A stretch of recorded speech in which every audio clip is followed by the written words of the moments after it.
Game over.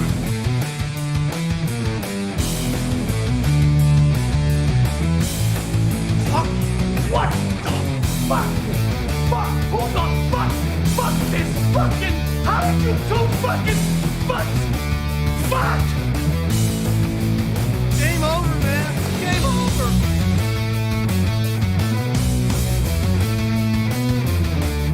Wait a minute. There's things here. There's trees. There's rocks. There's birds. There's frogs. Come on. We'll bless them all until we get fish naked. Join me.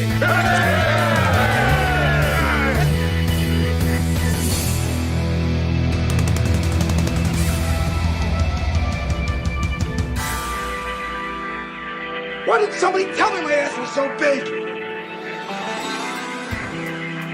Like a midget at a urinal, I was going to have to stay on my toes.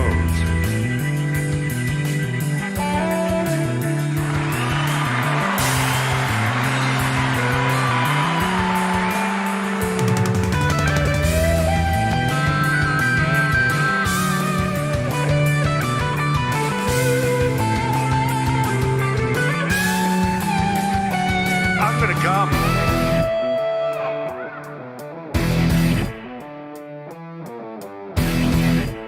Coach, I've got AIDS.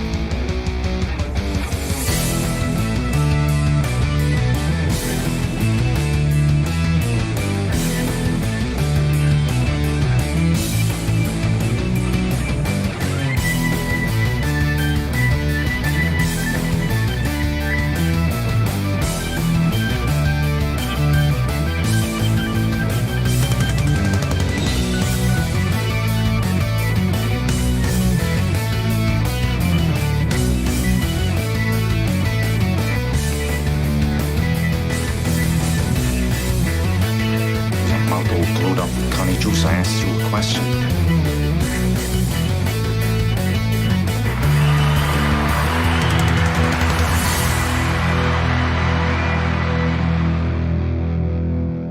Good afternoon, everyone. We're back. A couple of you chiming in the chat. Good afternoon. Sad boy saying I claimed the second like and all that. I've got to get over to my here. Let me get the door for you. Let me open up the show. There we go. Welcome home, as some would say, as I would say. Welcome home. Let's get the YouTube one up. We got to get the YouTube chat window over here up. I have to, because I got to make sure I keep that baby up and running. Now, all right, perfect. There we go. And let's do live chat and pop it out. And you know what? Sad Boy's comments are not there, which makes me think they were retracted. So we're gonna have to wipe the chat again. Where is it? Boop. There we go. Let's wipe that out quick. Hope you had a good Christmas, Johnny, says Saint Caesar. It was a good Christmas. I hope you all had a lovely holiday. I celebrate Christmas and solstice. I'm not of a religious denomination, and I have no real care. So yeah, it was a good holiday season. Ooh, let me get my boobs up on stream. Are we good with that, Twitch? Is that still tasteful? I mean, it's not nudity, but that was a full cup shot with nip. Just want to make sure. It was not a nip slip. It's a little cold down here, and the shirt stretched. It's all. Pulling a little Tyson turkey timer action. Hey, there's some alliteration. All right. I might want to actually get in just a scotch closer. There we go. Just a scotch closer. Sad Boy SE enjoying that we're doing. I'm glad you had a good time. I had a fun time. I got my daughter a Nintendo Switch, and many kids and gamer people will be like, dude, you're an awesome dad. And for a moment, I thought I was an awesome dad, but she's already turning into a little demon with the thing. And so now we gotta control that. And I did not realize how much she would enjoy just making me play her games for her. Like, explain white privilege. Not only did she get a nice little gaming console thing, she also has a butler to play the games for her. Like, hey, Daddy, here, you do this. Like, literally. And then she just sits there and watches me play. And she tells me what to do. Like, I'm not allowed to just play the game. No, I have to do what she wants. I'm literally there to operate the controller for her. Last time I checked, we don't have a whole lot of songs that feature the cowbell. I gotta have more cowbell, baby. Sounds like you had a good Christmas. It Lol. was a good Christmas. Thank you for that, Rusty Grammar. Thank you very much. We'll get to the donations part of the show, but first I have to dole out the prescription. Rusty Grammar for his monthly prescription of cowbell. Thank you for supporting this program. Cowbell incoming, hey-o. Alrighty, so yeah, it was a good Christmas. I might have to move the cowbell thing around. I'm gonna have to figure out how to do this. I want to try and sit back more and not be like squished up against my screen. All right, that's all I want. That's all I want. I feel like it's a good thing. It's a good thing. As usual, the Imholtz are too lazy to do a show today.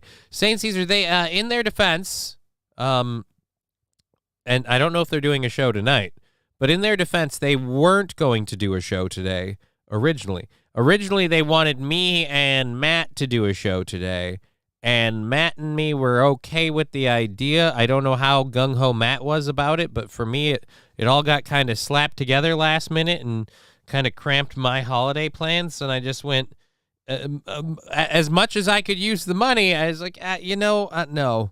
And I'm glad I did it that way. I had some stuff to do today. I had some errands to run. And errands, ERRANDS, errands. Anyhow, I had some errands to run, and then I got back, prepped a show, did a show. We're trying to get back in the swing of things. It's a little rocky. And we knew today would be a smaller show overall with lower numbers due to the fact that people are probably still out doing the holidays. I didn't even know if I should do a show today. But then one thing when I was prepping the show that really threw me over for that is you guys threw in a lot of support last Friday? And we had a lot of support last Friday. And then a couple of subs renewed over the holiday weekend or whatever. So we ended up kicking another $80 out of the goal. So I was like, F it. We're moving the goal down another day, and we're doing a show. Which doing a show was in the plan. It was in the cards. It was in the makings. So yes, we're going to do all of that.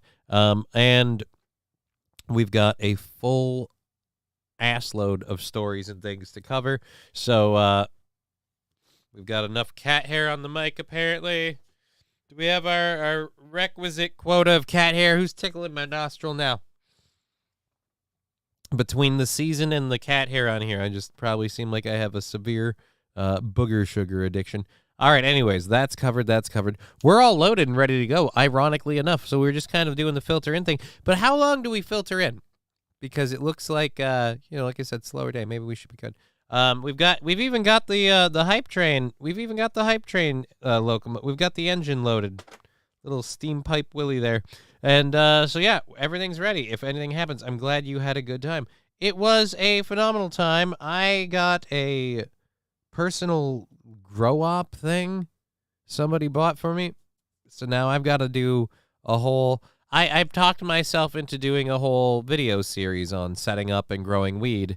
I don't know if it's going to be necessarily a caricature or whatever, but it's not really going to be straightforward. It might be whatever. I don't know. We'll do something with it. But that's going to be something happening next over the weekend and next week. I got to start working on all those things. This Saturday, we have a stand-up comedy performance at One Silly Beaver Comedy. So that's the big thing. The rest of the week's schedule is going, that sounds effing cool as fuck, says Sad Boy. It is, well, is and isn't. I got a box full of stuff. It looks like it's a thing, and they're all supposed to go together, but damned if I know how that works. But either way, after I get done with the stand-up thing this weekend, I've got that to deal with. The big project is setting that up, filming that, making offline segments that will be airing on Rumble and YouTube that people will be able to watch in their own time and at their leisure. And, of course, feel free to like, comment, and subscribe on that fun shit. And if it goes well, it'll be a thing. And that'll be what we do. And anyways, you can watch me fail to grow weed. Because I guarantee you, I'm not going to do well at this. Plant sciences guy. Yes. Studied plant sciences. You understand basic chemistry. Yes. Understand plant biology and things. Yes, absolutely. Do you think you can grow decent marijuana? Absolutely not.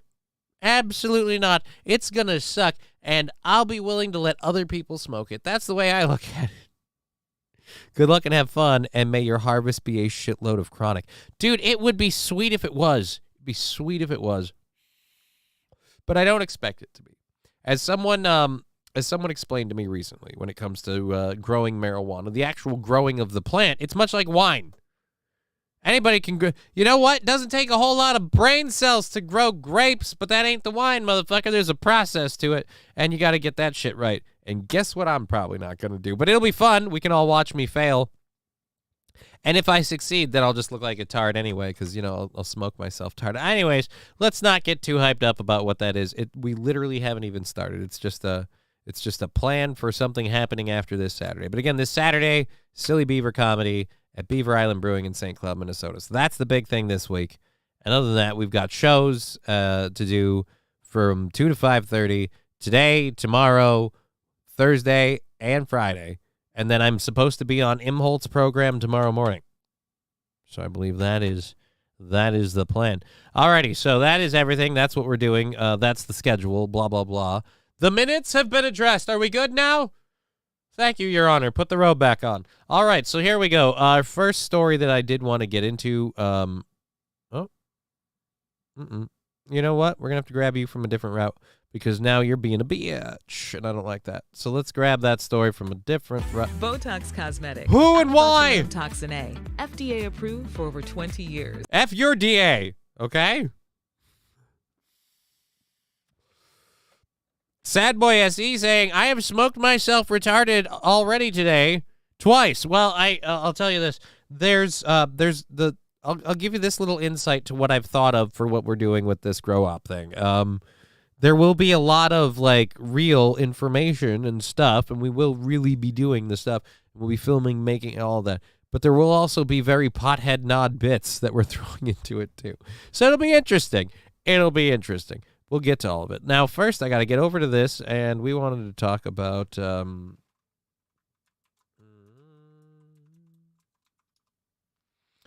where are we at? Let's go to videos. Is there we go. This is from 19 hours ago. Oh, I want one a little fresher than that. Can we get one? All right, 6 hours ago. Boop. Nothing worse than being stuck on an interstate for hours in winter weather. I mean, I guess you have to count your blessings because if you're stuck in the backup and you weren't part of the accident, that's the most important thing. But we have gotten into situations where some of the danger is after the accident because then you're stuck in cold winter conditions. So I-80 was shut down for several hours, by the way, because of that accident. Well, trust me, honey, I wouldn't mind being stuck in traffic with you. Guess what the one box I didn't know was? Oh, because I don't have one. Boom. Jokes. Alrighty. Joe Berger, thank you for joining the show. Mary Xmas says egg picker. They have some groups on Facebook. Fuck off. Hot Jesus Christ with a side of Y. Thank you, dear Butch. They have some groups on Facebook with good information. I'll have to look into that. I have to find some good communities. Hello, motherfucker. Hey, dear Butch, how you doing? Thank you for the 100 bits.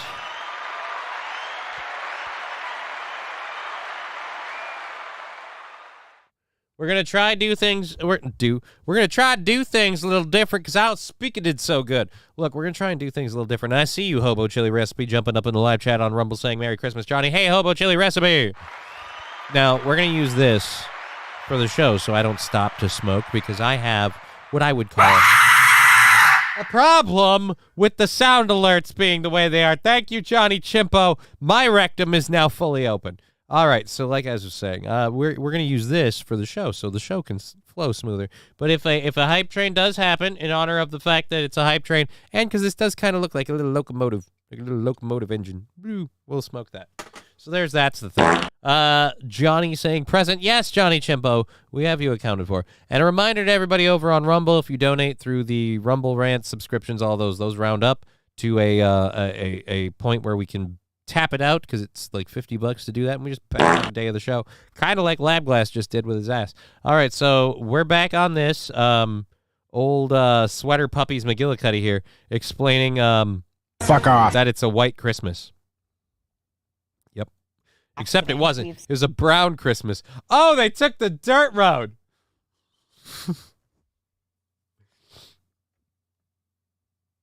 I'm dreaming of a brown Christmas. Oh, tickle me with a feather.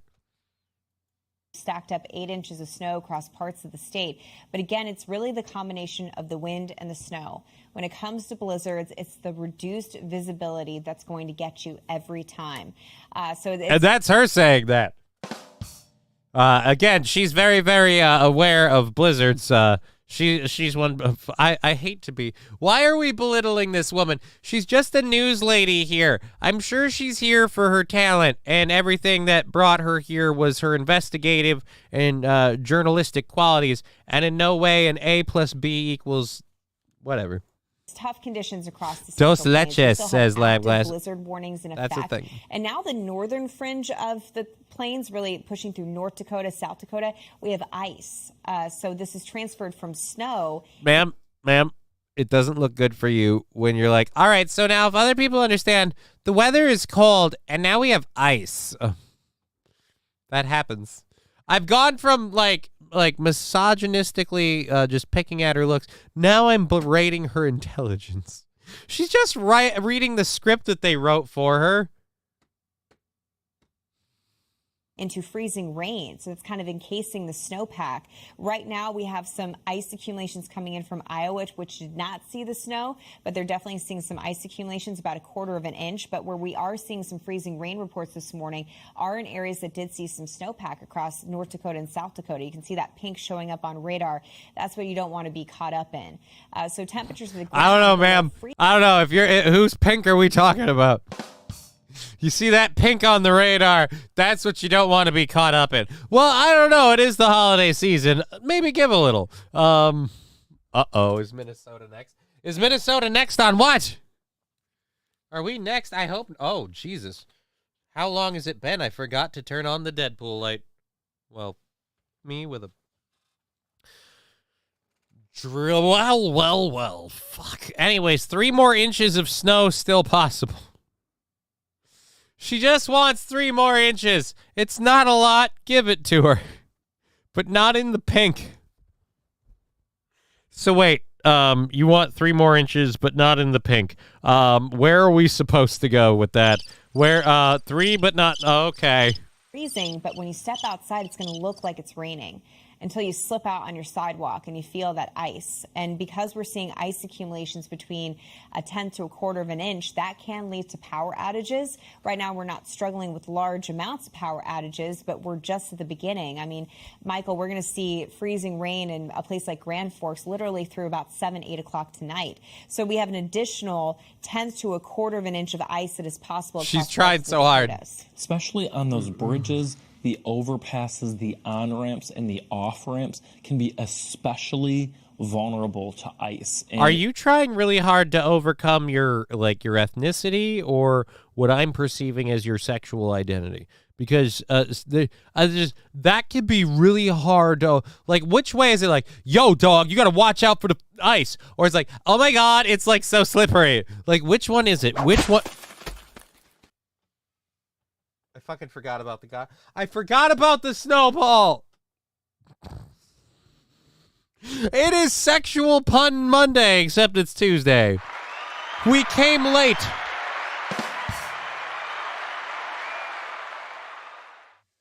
Oh, God. I just got snowballed. 1/4 inch power outages scare police. And now Deer Butch with 2 balls. Let's check. Was it Deer Butch both times? No, it was Wilmer Auto Tech and Deer Butch. Well, we better, let's check the sticker party situation. Sticker party is a ways off, so we've got a ways off on that. So we'll drop this. Hopefully not necessary. But now I have to watch out. I have to actually. Me and old sweater puppy's got to dodge out. Cheerwell 100. Holy fuck! All three of us. And thank you for the 100 bits. Now we're close to a hype train. Jesus Christ! Holy shit! Thank you. One more gifted sub, 100 bits in sticker or whatever from somebody else, and that throws that thing right out the window, and we'll start that.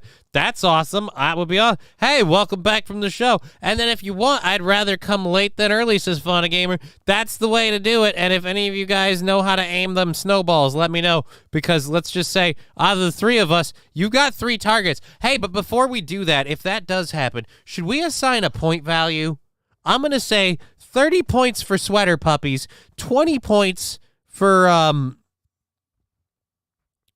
we'll say tall, dark, and into dudes, and then 10 points for me because I'm the show host and I don't want to get hit. So if you can get, and what points are these? They don't matter. They're not real. They don't exist. You can't collect them. You can't spend them. They mean nothing. It's entirely bragging rights. And go. We have, what is it? We have just about a minute and 25 seconds for somebody to dunk either of these two or me. But we'll go. Let's see what happens. It can be so super dangerous, so please make sure that you are taking that ice storm warning. He's definitely biting back. Ooh. He's definitely biting back on the gay. He's definitely biting back. It could be so super dangerous. Like, guys, it could be so super dangerous. My dad fell one time, and when he did, he, like, slipped, and he hurt his bum, and he had to call my other dad. And when my other dad got there and picked him up, he's like, "Are you okay?" He goes, "No, I think I hurt my butt." And they had to check on it for hours, guys. They were busy, like, all day. I want the cleave, says Lab Glass. Well, was fill some holes. Low but no cigar on our friend, Tall, Dark, and Into Dudes. As soon as you said 30 points, my brain immediately went, well, to Gryffindor.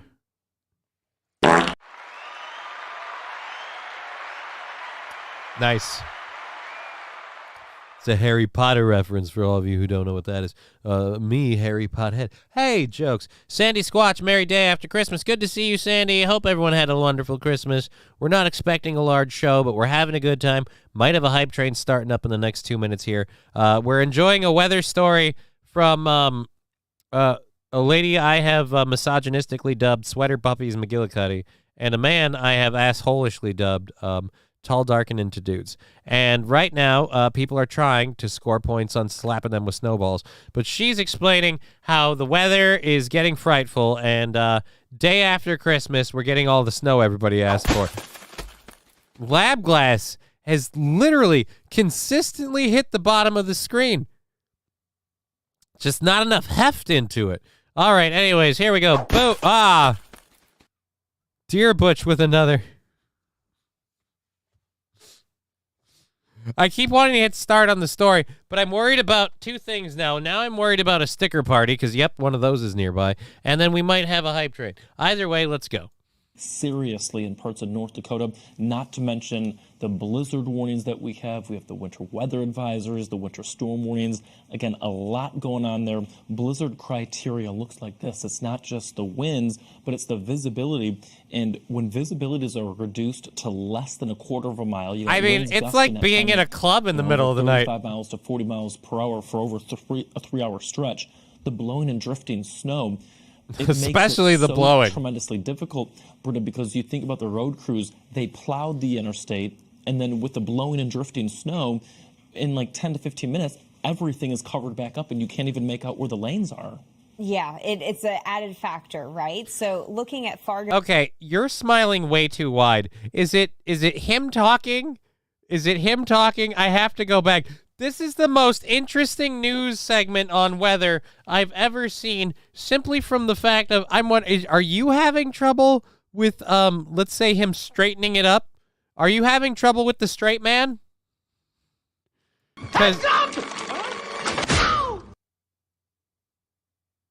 That one came in close. Look her face. She can't stand him. Yeah, because, again, she's got this smug kind of like... And I don't know, maybe it's just because I've got the hots for this chick like you wouldn't believe. So she's got this smug kind of look, and she's like, look, I get that I'm here because I'm damn good to look at, but I have some pride in my... That's not a bag, that's my fucking coochie lips hanging out. God, I wish, but they're not. That might actually be a bag.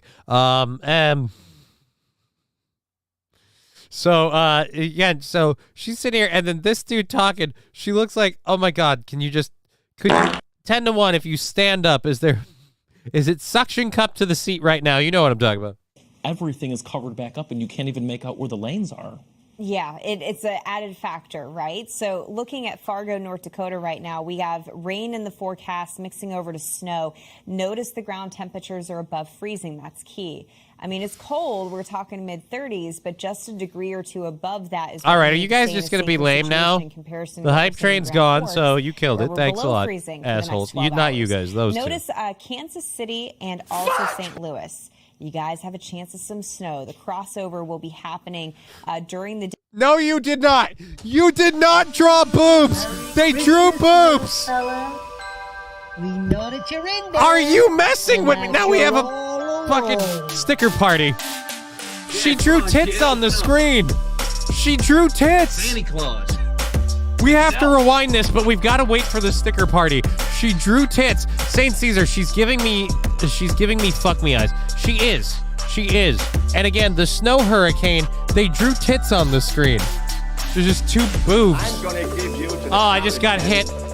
to get your ugly, yellow, no good keister off my property before I pump your guts full of lead. 1, 2, 10. Thank you for the sticker party and the amazing support. All the stickers are free for a limited time. Let's get the party thing off the screen. In the face. Did you get her in the face or me? You might have got either of us. I don't know if it's the same when everyone gets free shots. You know what I mean? Like you can just wing it until you hit it. You know what I mean? There's no harm, no foul. Thank you for everyone over on Rumble. Hobo chili recipe so far, the only one chiming in. We've got the chat up. If you say it, we'll see it. We'll say it.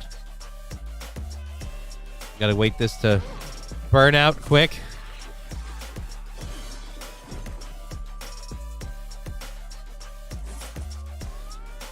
I like how Jesus is pointing to her. Merry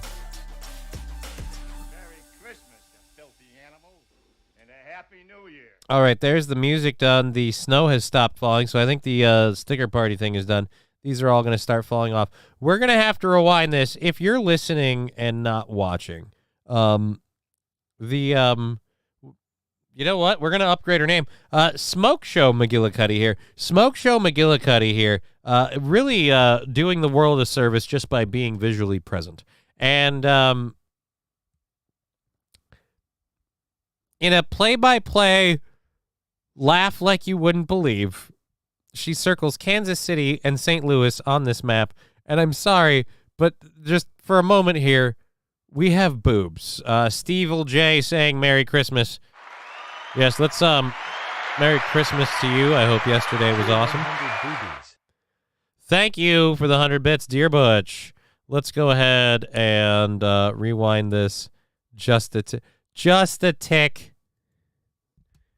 Pre-boobs, go. Above that is what you need to stay in a safer situation in comparison to what we're seeing in Grand Forks, where we're below freezing for the next 12 hours. Notice Kansas City and also St. Louis. She's drawing with her hand. Chance of some snow. She just drew boobs. I am so childish that this Cheer is 100 boobs, boobs, boobs, boobs, boobs, boobs. Mr. Q. Boobies. It's so childish. It's so childish of me. But I'm like, I'm sorry, you just kind of drew boobs. You're laughing at this dude. He sounds really hard like he's trying to sound straight. We just snowballed. Somebody snowballed again. And that one on Rapid City. It came quickly on Rapid City. This was supposed to be serious. During the day, a serious show for serious people, damn it. City sometime during the day today. So an opportunity to see some snow working their way through parts of the I-70 corridor. I'm Amy Freeze. Welcome to Fox Weather's YouTube page with Amy Freeze. Where were you this whole show? I don't know where you've been, but you should stay there. Thank you very much for the 100 bits. Dear Butch and Labglass, let it snow on her tits.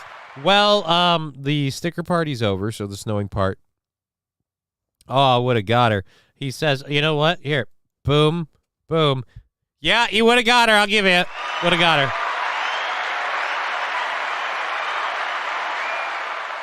Bravo. Bravo. Congratulations to her or you. Whoever. Nobody was harmed or bukkakied in the making of this bit. I just wanna say that right now, just so we're clear for the lawyers. Alrighty, so right in the face. Yeah, 30 points. Yes, dear Butch, 30 points. We will honor our commitment and say that Lab Glass, or was it Lab Glass or Steve J? Somebody who said so close. Oh no, dear Butch would have got her. Yes, 30 points. 30 points to a system that makes no sense. The points don't matter. You can't redeem them. You can't claim them. They don't do anything. But you get 30 of them. Congratulations to you. She needs some big glasses. Why?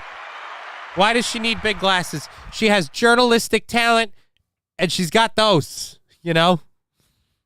You got style. You got verve. You got those. I like those on a woman. Name that quote. All right, so there we go. Boom. Drop that. There we are. I'm glad that the original story got locked out on us and we had to go find a different one because that was hilarious. It wasn't supposed to be, but it was. And it's a beautiful way to welcome everyone into the show. We were a half hour into the first hour, and I don't have time to do this right now, so that's what we're going to do there. All right. So we've got several stories to get us through the remaining half of the first hour, and then we've got a whole bunch of stories to get through the rest of the show. So we're going to be here till 3:30. Who's... You know what's interesting these days? I want to be able to rewind this commercial now, and I can't, because that would be fun. You know what's interesting these days? The fact that I'm sitting next to this lady who's young enough to be my daughter. But when we get home, I'm going to stovepipe her back door while she calls me daddy. And I will say to her, "You ginger soulless cunt, I could be your grandfather. I don't always bang underage ladies, but when you're my age, everyone else is under your age." Brought to you by Dos Equis. All righty, there we go. Reading ads for companies that we didn't authorize that. No, you didn't, but you forced me to watch your ads, so now I get to make everyone else enjoy it the way I would by shitting on it. All right, there we go. That's a story we want to get to. The new thing with the thing where they give me what's being noisy, that's handy. That is handy. All right, so again, we've got 3 hours left in the program for you lovely folks. Let's get into our next story that we wanted to talk about. Now, I know this has been a big problem for a lot of guys out there. So I want to tell you that reprieve this year, the Christmas gift you've wanted has happened, and it's a beautiful day in the world. And finally, at long last, on all, not just one, not just some, all government facilities, all federally regulated employers in Canada are now required to stock free feminine hygiene products in men's restrooms. I mean, all restrooms, but also the men's. You know, for guys when you're on the rag, you know, when you're having your menses, and you're bleeding out your taint, and you need, you know, just a little pad or a little, you know, cotton swab to get you through the day. Finally, you have these. Dear Butch, by the way, nice shirt, Johnny. Yes, I love this shirt. Thank you, Dear Butch. It's a very comfy shirt. St. Caesar saying, "Johnny, put the news reporter back and remove yourself, please. I was almost finished." You'll have to rewind the show. Because I'm not doing that, especially when I know what you're doing while I do that. That's a weird thing. Like, hey, do this thing, and even though you can't see me, just know I'm jerking it right now. And I'm not there yet, but now I'm uncomfortable for everything we went through up until that point. Because I was here, and I didn't... Thank God the furniture's white. All right. Alrighty, so free tampons and menstrual pads are now required in Canadian government-controlled men's rooms. How soon until we get this thing worldwide, man? I hate when I go to the men's room and I can't find a maxi pad and I'm just bleeding out my dick, you know?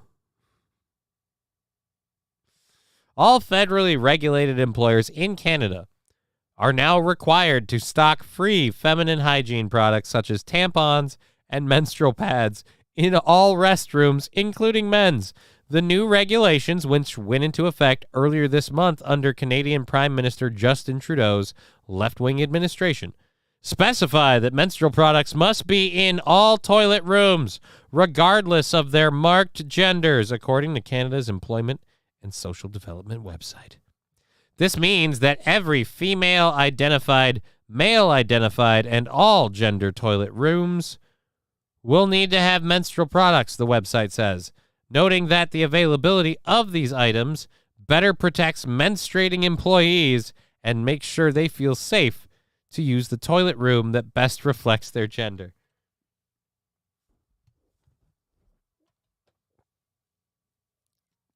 Okay, but I have a question. Just one, and let's bring the chat box up. I feel like you guys have been neglected. I'm sorry. Just smear your period blood all over. Fonta Gamer earlier saying, is it uncomfortable now, or is it just getting started? I mean, free condoms would be better. No, let's fill some holes. Why would they be? These are free maxi pads. You can just take these out now. Like, if you're a dude, you can go in the restroom. If one of your coworkers is being a bitch, and you can go get a maxi pad. You can go slap it on their office door. You can go, do drumsticks with tampons. Why not? They're free. They're for menstruating employees. Well, how many guys do you know that get their period? Well, male identifying. If you identify as a dude and you're bleeding from a hole in a wound in your legs, you need to see a doctor. I don't need a tampon. I need a medical professional, because guess what you're not supposed to do as a guy? And I'm just saying, so if you're putting them there, it's joke time. This is just wrong, says Fonta Gamer. No, just wrong is taking a maxi pad, putting it in a sink, letting it absorb as much water as it possibly can, and then using it as a water balloon fight in your office. That's just wrong, but oh God, is it entertaining, and we can all do it in Canada now.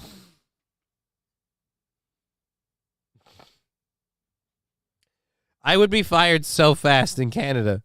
They just be like, all right, Mr. Crutches, look, we need to talk to you. It turns out you've destroyed 2 fax machines and 1 office computer by using female hygiene products as quote-unquote water bombs.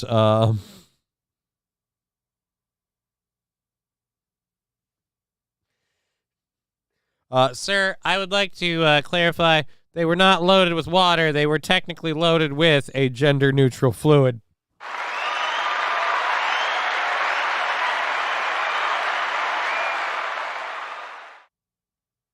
It's not man. It's not woman. It's just wet. Oh. Put them in the urinals. No. Egg picker. Egg picker. No.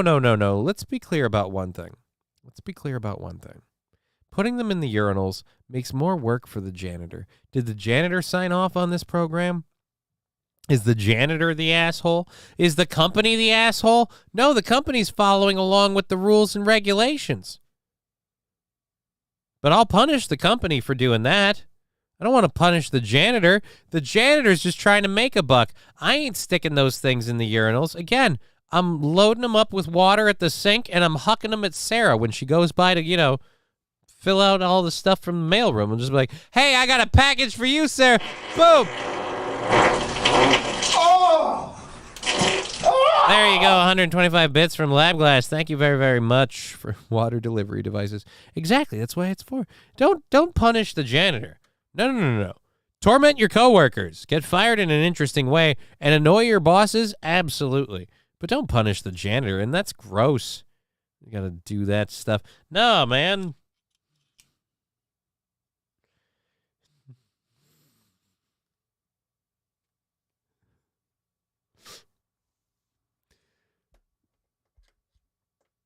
You just take the applicator and you put it in and you launch it like a Nerf dart. Boom. Just shoot it at people. And then you put Mio in the water, so it's red. Now we're having fun. Now that's how you have fun. You just take a little bit of Mio fruit punch and you put it in the water. So when they get hit, it's a red liquid. And no, ew.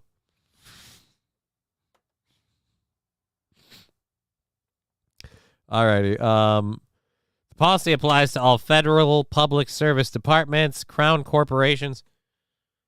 Crown corporations? You guys don't have a king, but you have crown corporations.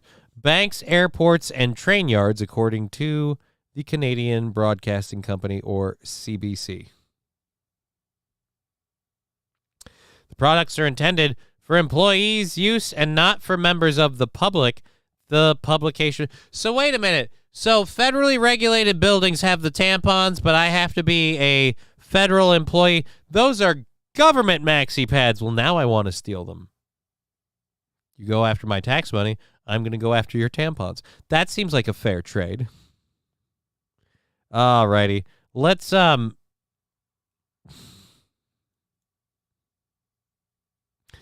Alrighty. So we need to get into this video.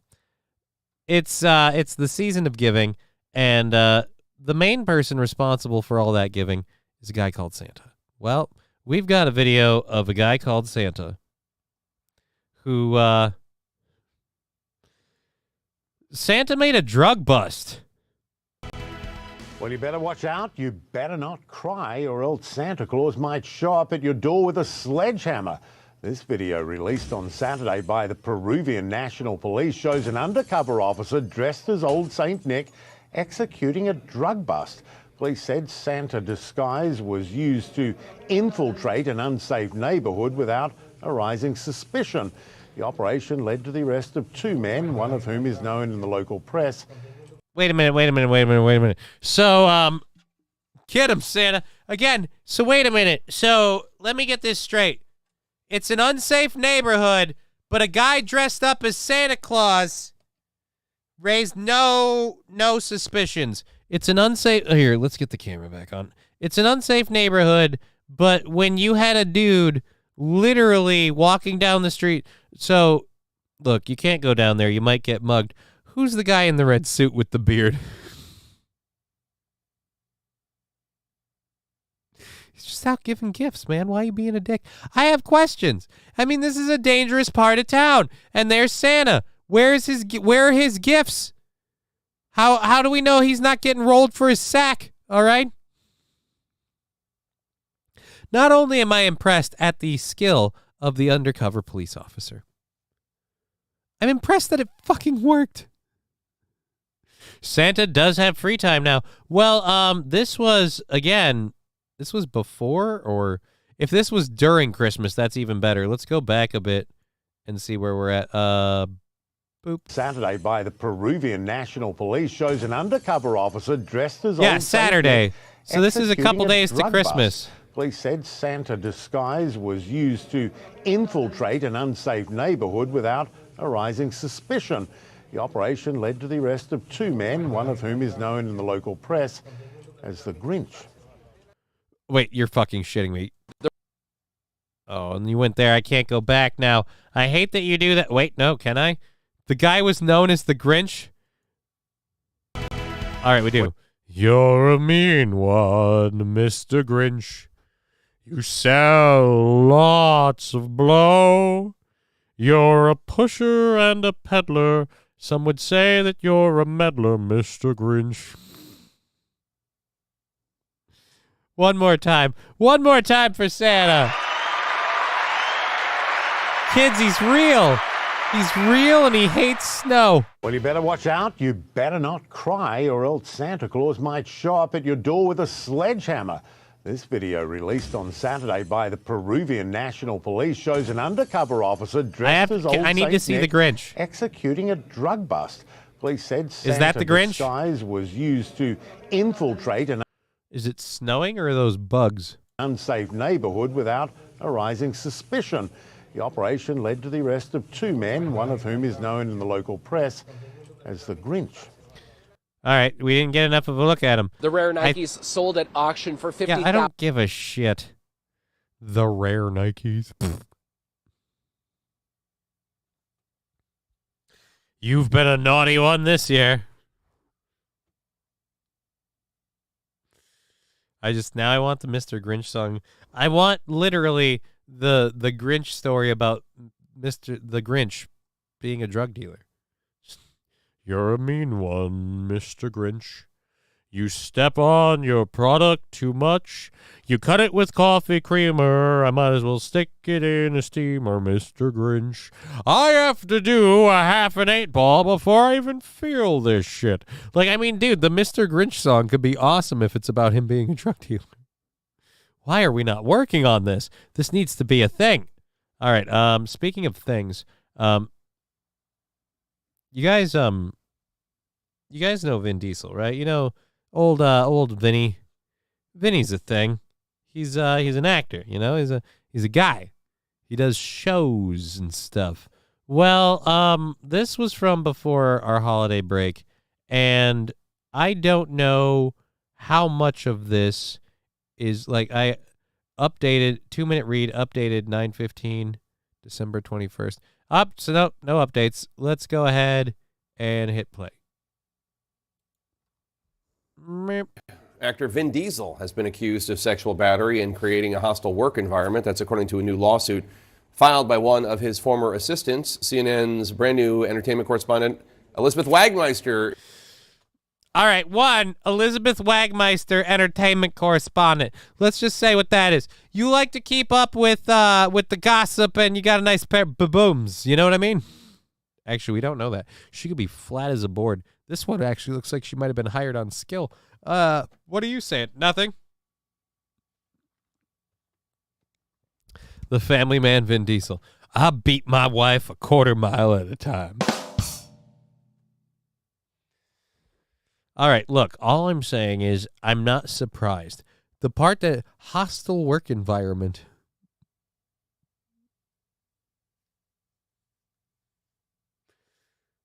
Oh, okay. Let's go ahead and go. By the way, I hope none of you. Now I'm yawning. Oh, Jesus. I hope none of you had sterling thoughts of one Mr. Vin Diesel. He is a gamer kind of person, so I enjoy a lot of stuff, but in Vin Diesel's words, it's all about family. Yes, in terms of who to swing and hit, I always thought he was gay. He does have a gay brother that looks like identical to him. He does have like a gay brother, I think. Is here. Elizabeth, what else does this lawsuit have to say? Hi, Jake. So this lawsuit comes from a former assistant of Vin Diesel and says that back in 2010, during film... All right. I have to pause it just to say this. If you continued to work for him after this event, whatever it is, took place, now we got problems.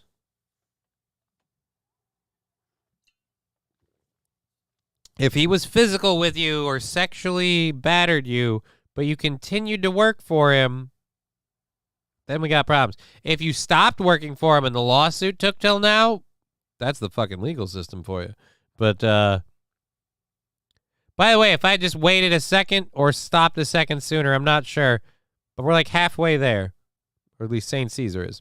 Filming of the 5th Fast and Furious movie, that this assistant was in a hotel room with Vin Diesel and that she was trapped. And that is when, according to this lawsuit, she accuses Vin Diesel of forcibly pinning her up against a wall, kissing her, and groping her. Now, this lawsuit also says that shortly after this alleged incident that she was let go from the company. She is suing not just Vin Diesel, but also his production company.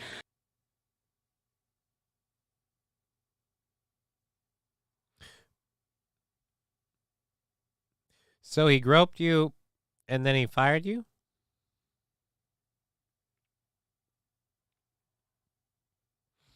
Huh. Now I don't know who to believe. I'm Vin Diesel. Remember who you hit. She says that she was let go, which per the lawsuit she believes was in response to this alleged incident. And we still have no comment. So that looks interesting.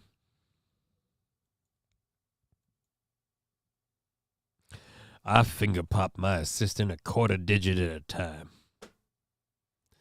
All righty. Family, baby.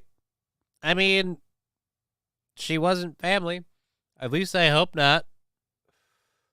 What are you doing, stunt double? But yeah, if she got fired right after, that's weird. Like, from their side, like, okay, so you tried to bang this broad, and when it didn't work out, you thought, hey, I know, we'll let her go. So either A, she's hunting for money, but then, like, 2010? You think she'd move on?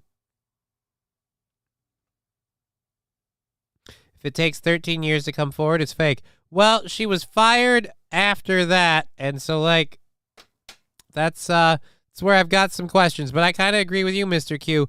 I'm not saying it's fake. I'm saying why the wait from then till now? Groped and fired, that means he wasn't impressed with what he groped. Yeah, he thought they were all natural, and he's like, wait a minute, them's are butt fillers. I ain't into that. He found the gravel from your Mexico roadside ass cheek job and thought, nah, never mind. Did The Rock hire her after? He hated Vin Diesel at the time. What, 13 years ago? I have no idea. No idea. I don't really keep up on that one too much. Alrighty, so we've got 2 stories to get into for the first hour remaining. And most of them are, or one of them is a little shorter and probably not much of a thing. So we'll save that for the end. We'll talk about this one first. Now, this was published today, and I wish I had known this weeks ago, because you guys, Colin Kaepernick doesn't celebrate Christmas. Oh, and guess why? His girlfriend reveals what they do for presents. Of course she does. His girlfriend, the activist that's like, hey, you know all those great things you have going for you? What if you shit on them to just be a literal joke? Why don't you crap on your family and every advantage you've had because, you know, they weren't the right color? Because that's what... How is it not racist for them? If it was me, I'd be an asshole. So weird how those rules work. Anyways, like I said, we're going for another 2.5 hours. So our next story that we're going to get into here, we're going to cover just kind of quick. Former San Francisco 49ers quarterback Colin Kaepernick revealed on his girlfriend's...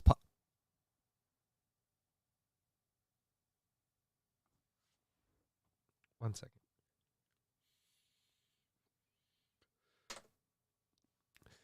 I need to reread this. And if you're listening and not watching, I'm in a lot of pain at what I'm about to say. Former San Francisco 49ers quarterback Colin Kaepernick revealed on his girlfriend's podcast last week that they do not celebrate Christmas. Of course they don't. And by the way, booked on his girlfriend's podcast because even after, you know, stovepipe in her back door, she's the only person that'll let him. Alrighty, so Nissa Diab's co-host Katrina B on the Nessa Off Air. You're on air. That's worse than my Game Over podcast.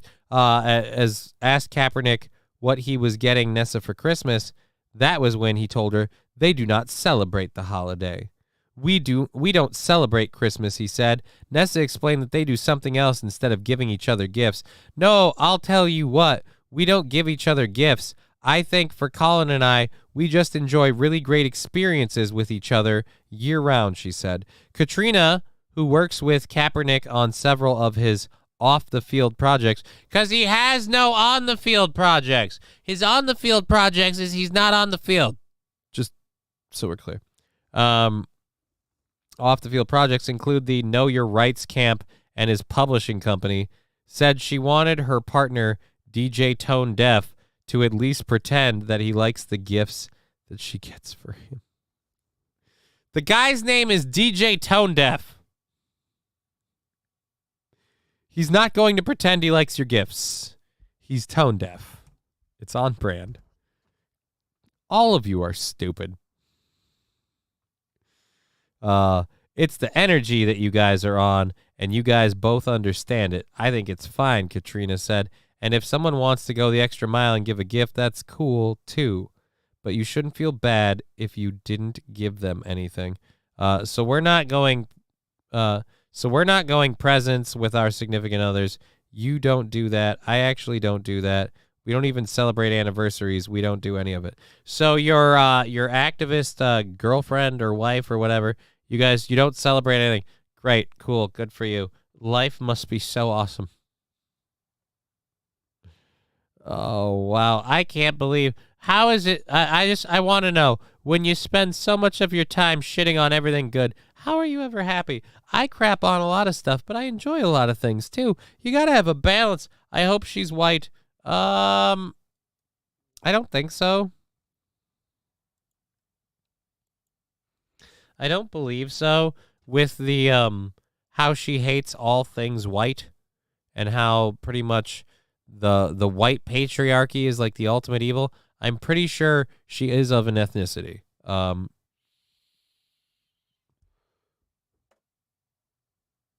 So I'm just gonna say it. When people like these two who have the wealth and the money they do to be able to do all the stuff they want, and I'm not saying they do or don't deserve that wealth. I'm not saying that at all. I'm saying when you have that wealth, you say, well, we don't get each other gifts. Right, because if you both decide you want to F off and fly to Miami for the weekend, you guess what you can do first class? Yeah, you don't really need gifts. You don't really need gifts. Life's kind of good. Enjoying it with people. That's a remarkably human thing of you. Congratulations, you're not entirely materialistic. Yay. But also, F you. I think her ethnicity is stupid bitch. Oh, all right, look, I didn't want to do this, but let's Google search her. Let's go early life history.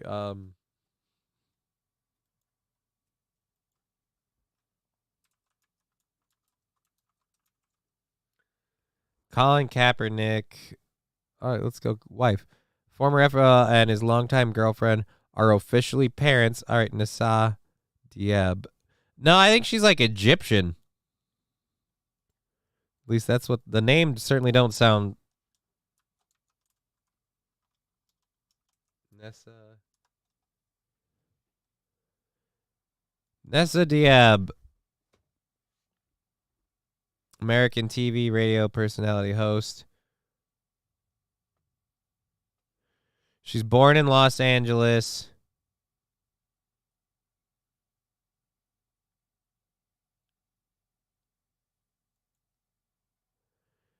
She was born to an Egyptian father and mother. She has two brothers. She grew up in Southern California.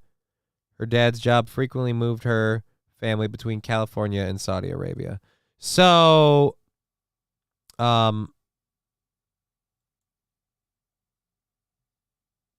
she's not.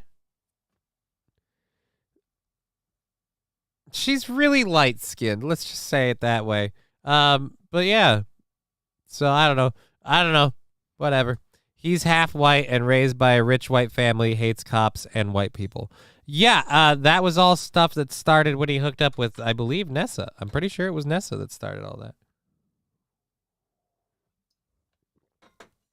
Was Nessa not the super activist lady? I don't know. I don't really care. I just wanted to go through the story for a minute to have some fun laughing at Colin Kaepernick being like, we don't give each other presents. Like, I don't give a shit. I don't really give a shit. I wanted to laugh at you for being like, oh, we're so much better than that. Right, you're so much better than that. Again, you can just up and go like all over the world if you want at the drop of a hat. Yeah, so you don't get each other gifts. Who gives a shit? Who gives a shit? If one of you needed a car, you could buy a brand new car. So, I mean, she's not even black. Well, but she's not white. If you remember, Lab Glass, that's not how the game is played. It doesn't matter whether or not she is black. She's not white, and so she can, if she is the activist one, and she might not be. So you know what? I'm gonna hold that thought because we don't know where she's at. I just remember there was an activist girlfriend that started a lot of that stuff. Alrighty, so we're gonna get to a very, very fun little story we have here. She's Egyptian. Her father and mother are both Egyptian. Steve J, I will say that she's a rich American working the anti-America grift, and I wouldn't believe a single thing she says. Yeah. Kind of like I don't believe anybody who works the, here I'm just out on this political spectrum grift. I like people that have opinions, but if you stamp to a side or sell me a prepackaged message, I question its authenticity. Just who I am. Experts are publishing research, guys. And I love when experts publish research because COVID taught us that we can always trust expert research.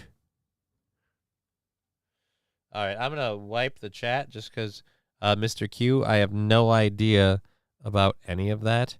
That's just an accusation. So I'm not going to put that up. At any rate, moving on. So this story here that we're talking about, experts have published research showing that doing your own research will make you a conspiracy theorist.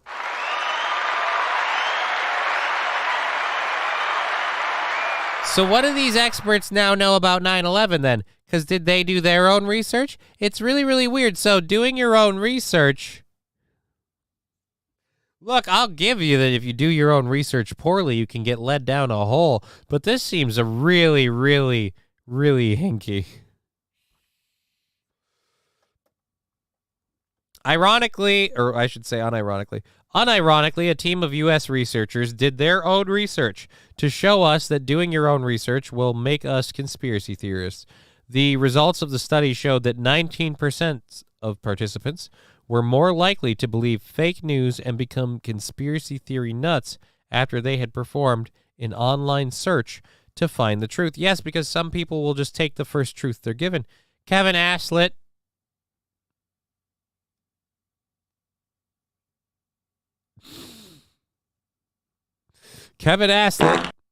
Thank you, Wilmer.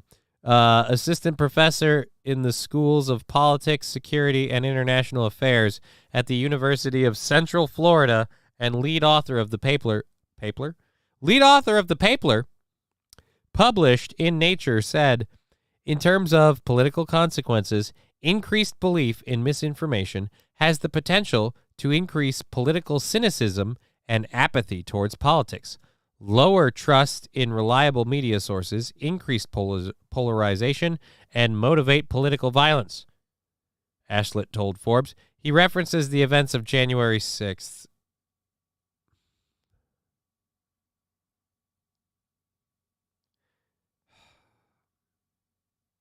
He references the events of January 6th when the FBI staged an attack on America, in which a FBI-led mob attacked the United States Capitol building in Washington, D.C., saying these consequences weaken democracy. Misinformation beliefs can also threaten public health, such as in the case of vaccine misinformation. So this entire thing is hey, you guys know how we lied to you? You need to believe that. And if you look into it and find out that something else isn't what it said, it's because you're conspiracy theorists.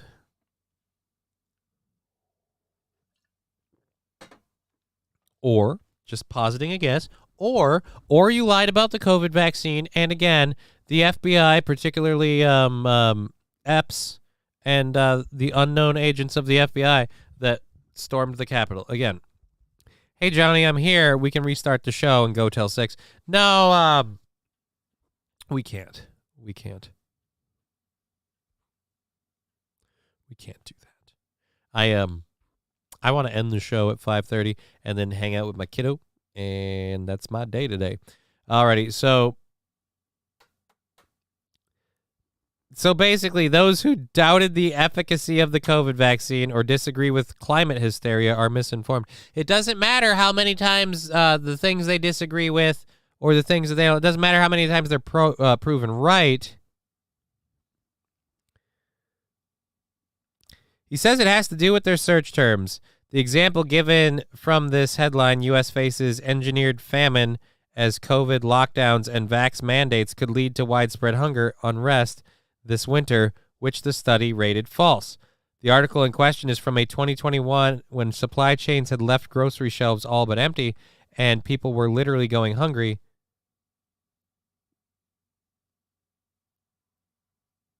So again, you're just, oh my God, damn.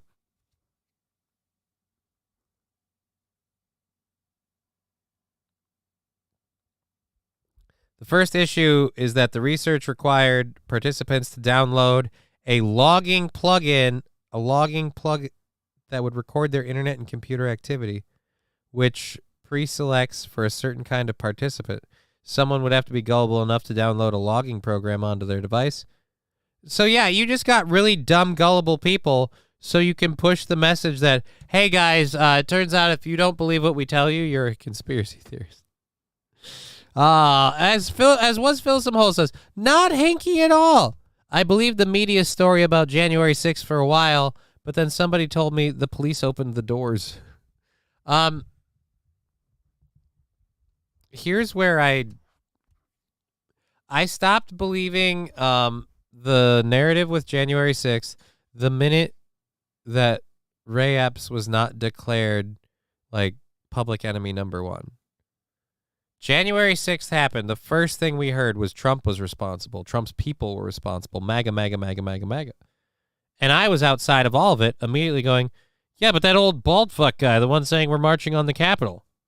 It came out in the news publicly that he texted a relative, I started it. He took credit for it. And the government and CNN are bending over backwards to go, just the wrong place, the wrong time. So yeah, no, that's hinky. I don't buy it at all. I don't buy it at all. Thank you very much for the 250 channel points. Alrighty.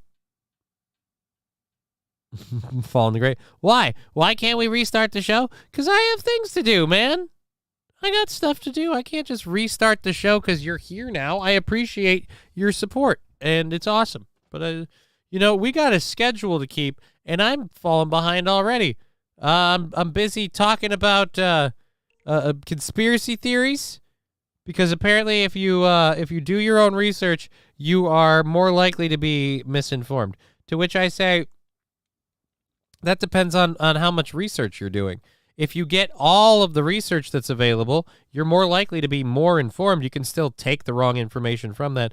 But their examples are so bad. Look, there's a lot of people who thought that, like people might be misinformed about vaccines. You mean the 99% effective, make sure you get your 8 million boosters vaccine?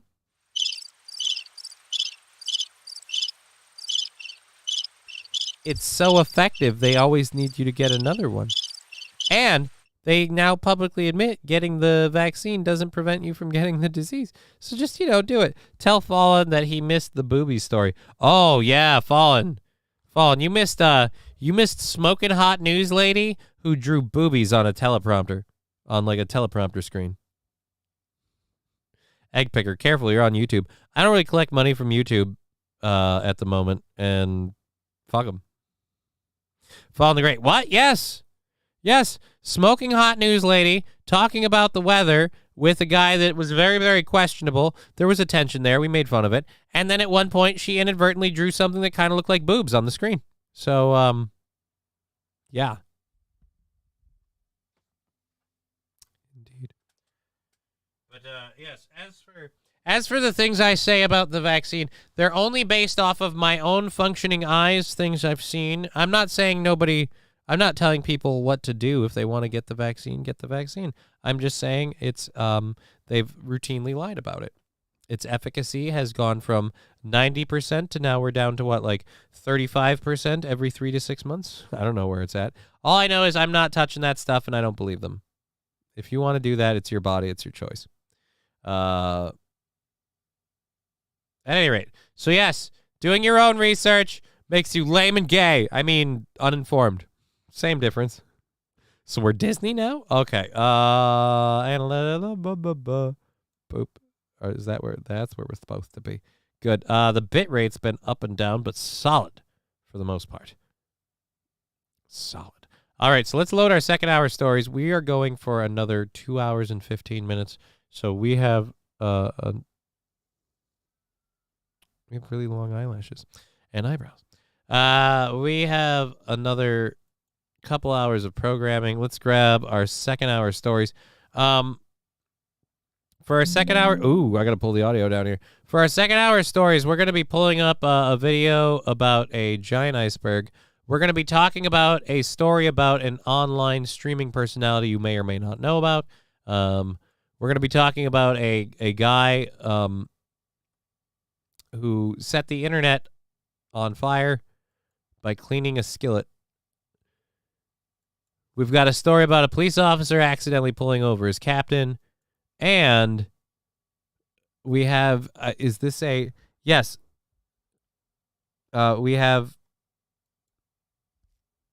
Senator Lindsey Graham declares war against the New York bill forcing some Chick-fil-A locations to open on Sundays. So we have a war over a company can't decide when they want to run. Now we got a left-wing guy going, no, I like your chicken sandwiches. You have to sell them on Sundays. What? Oh, we got to retract Sad Boy's message. I don't even know what it was, but it's gone now. It's gone. Oh, that's the wrong one. There we go.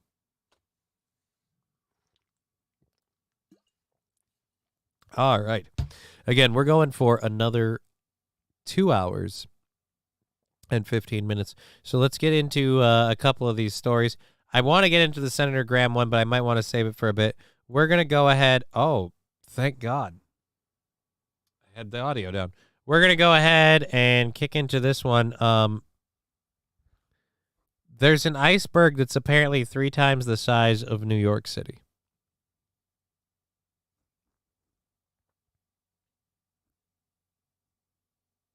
An iceberg. So it's floating? Because, again, I wholeheartedly believe in climate change. I just don't think it's entirely man-made, and I don't think we have all of the control over it in the world. But apparently, Jim Carrey is about to explain. He looks like me, myself, and Irene Jim Carrey. If we pan out and he is, pile driving a watermelon that he's been keeping in the oven for a little while, I'm going to have a problem. All right? I'm going to have a big problem. Oh, I need to put the chat box back up. My apologies.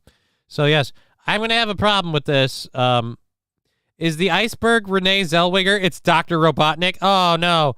Jim Carrey looking like Tony Stark over here. Yeah, it's like it's the What If universe. This is Jim Carrey Tony Stark. Again, this is a minute and a half if you're listening and not watching.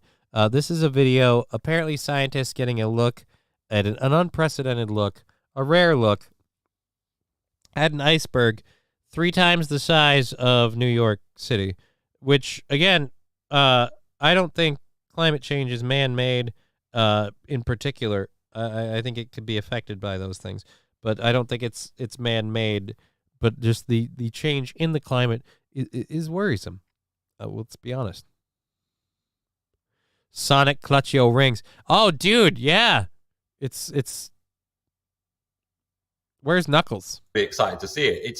It's really quite staggering in scale. Antarctic scientists had a, quote, unique opportunity to observe the world's largest iceberg. 3 times the size of New York City, the iceberg broke away from the Filchner-Ronne ice shelf more than 30 years ago, but it stayed grounded.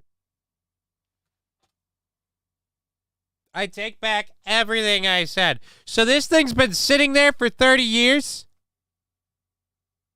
So who gives a shit? Egg picker, pedo stash. All right, well, I take back the climate change stuff. If an iceberg, I was under the impression iceberg meant it broke off, it's free floating, and never mind. This giant iceberg's been just hanging out in Antarctica for a while. I'm a chode. On the Antarctic's Weddell Sea and only started moving recently. Now, it's drifting around the Antarctic Peninsula. The research team on the RRS Sir David Attenborough crossed paths with the iceberg early December. I was just incredibly excited to see it. It's really quite staggering in scale. If you're up against it, it almost just looks like land. It has these big towering ice cliffs. You're stretching sort of as far as the eye can see in both directions. As the iceberg moves north into warmer waters, it's gradually melting and producing meltwater into the ocean. Scientists took water samples around the iceberg to try to understand the impacts it may have on the physical circulation and nutrients of the ocean. We know that large icebergs like this have the potential to bring a large amount of mineral dust from the continent into the upper ocean. And many of the ecosystems in the upper ocean are limited by the amount of nutrients that are available. So they can act as big sources of nutrients and, impacts near surface productivity that ultimately sustains the ecosystems of the Southern Ocean. Experts believe the iceberg will likely discharge into the Scotia Sea and end up close to the South Georgia island. All right, discharge what? Like the iceberg's just coming out and just walking out in the morning and just... I'm gonna come. All right.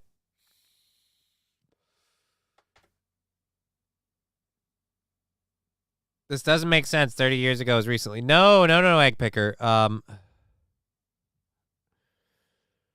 we drop it on New York just for a size comparison purpose? Johnny Chimpo, that's going to be a very big task to undertake. But no, egg picker, to clarify. The iceberg broke off of the ice shelf 30 years ago. It moved like 5 feet and it got stuck. And then it sat there for a while. Now it's finally moving again. And now it's like, oh, it's moving. And of course, we had to, let's talk about the impacts and what's going on. One, it sounds like it might be a good thing for ocean nutrients. But two, much like you, I'm like, all right, so wait a minute. This big ass iceberg. Oh, so it's just been sitting there for a while. His teeth are like dolphins. It's a sad boy. Knuckles is wrist deep in your mom's box. Well, then he probably ain't getting out. That's a sand trap. Alrighty, thank you for that. Let's get back over here. Happy to have all of you guys on Twitch, YouTube, Rumble, Atomic Ray saying, Johnny didn't get his bionic legs. Told you Santa is a fucktard. Howdy, y'all. Horseshit. That is such a general description of melting of an iceberg that the captain is a fucking parrot and has piles of shit on his neck. Hi, everybody on Rumble.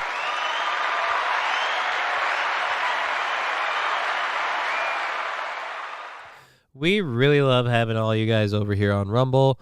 Thank you for being part of the show on Twitch, Rumble, and YouTube. We are so glad that all of you are here. We're going for another 2 hours in the program. We've got a lot to talk about.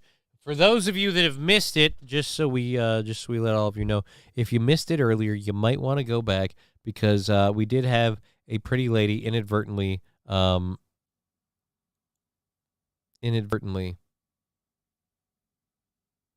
boobs. It's just a proud moment for me on my show.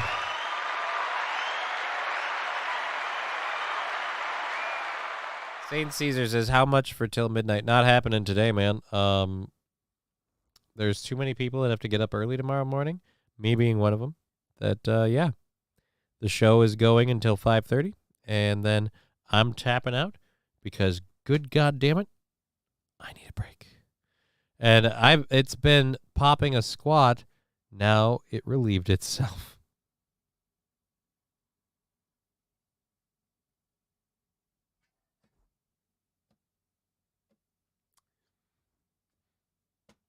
I just can't escape poop on this program. I think I did it to myself. You know, a shit on my own show.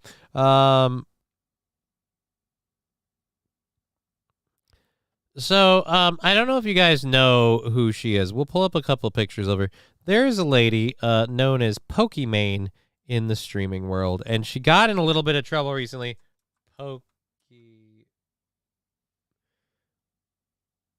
Pokimane age 27. Wow, interesting. Images. So Pokimane is a 27-year-old streamer. Let's go. Boop video. Here we go. Very, very popular. She's cute, I guess. I mean, she's not unattractive, but she's got like a little girl thing. I guess she's Moroccan, and people confuse her for being Asian. At any rate, she's been a big personality on Twitch, and I don't know if she goes beyond that, but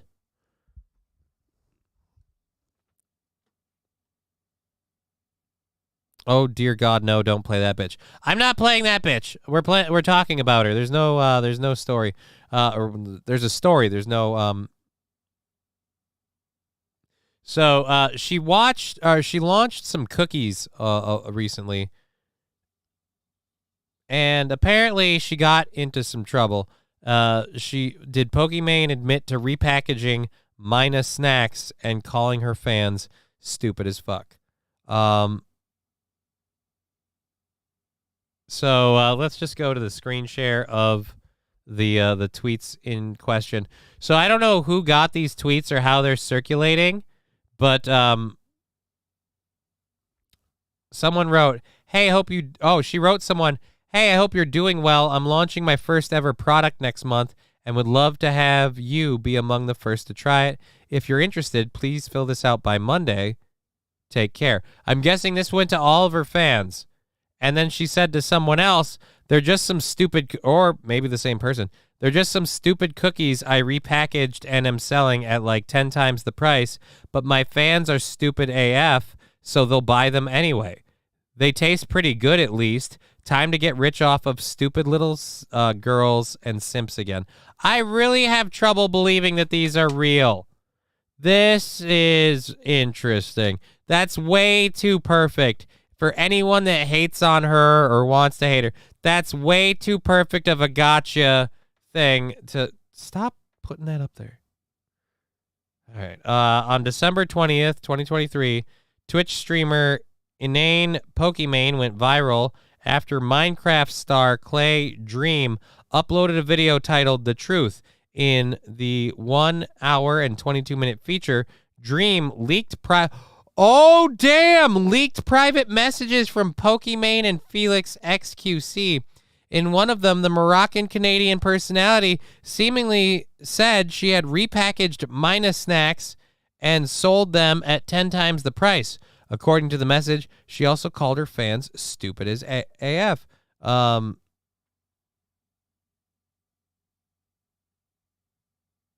Oh, wait. However, readers should note that Pokimane's text messages are fake, as Dream clarified that he created them using free programs, the Florida native said in the following video. So why the fuck isn't this guy in jail? I made all of those pieces of evidence in 10 minutes with only free programs. What's stopping anyone from going and making a fresh account, faking evidence, and accusing a person they hate of something vile? Be careful what you believe and ask questions. Believing real victims is important, but not believing fake victims is very important to real victims too. Again, so you did all of this just...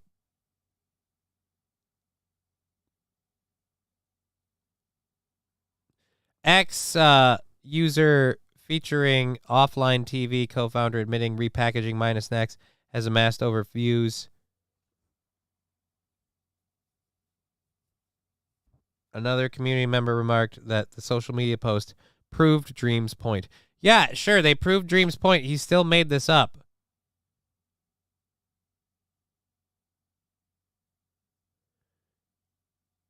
So, caught by community notes. This is as real as my girlfriend. I would pay more than that for her cookie. Ah, we got another vagina joke.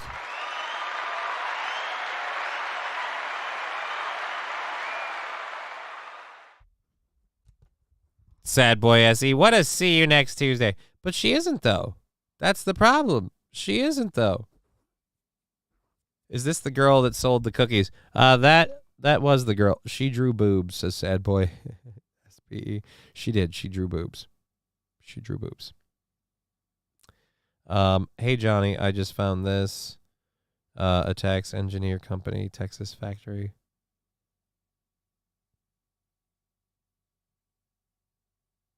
I don't even know what this is.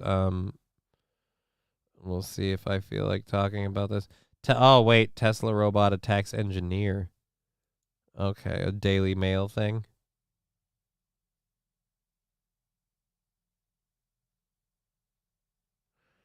Well, we'll look into that, I guess, in a little bit. So the Pokimane story is not a story, as it turns out.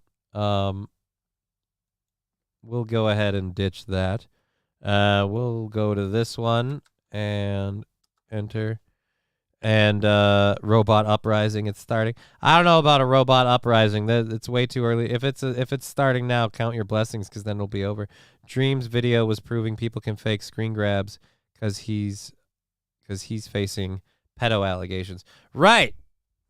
Okay, he's facing pedo allegations. It's still a dick move to put that story out there. And again, that doesn't make me think that your allegations are necessarily true. I mean, again, this is one of those things where I read that and went, okay, wait a minute. So she just shared these text messages where she told a person that her fans are a bunch of stupid little girls and simps. Again, I don't know if you know this or not, but most streamers are smart enough to know not to say stuff like that if they want to keep their fan base. So just, again, I didn't buy it, but I get what you're saying. At any rate, so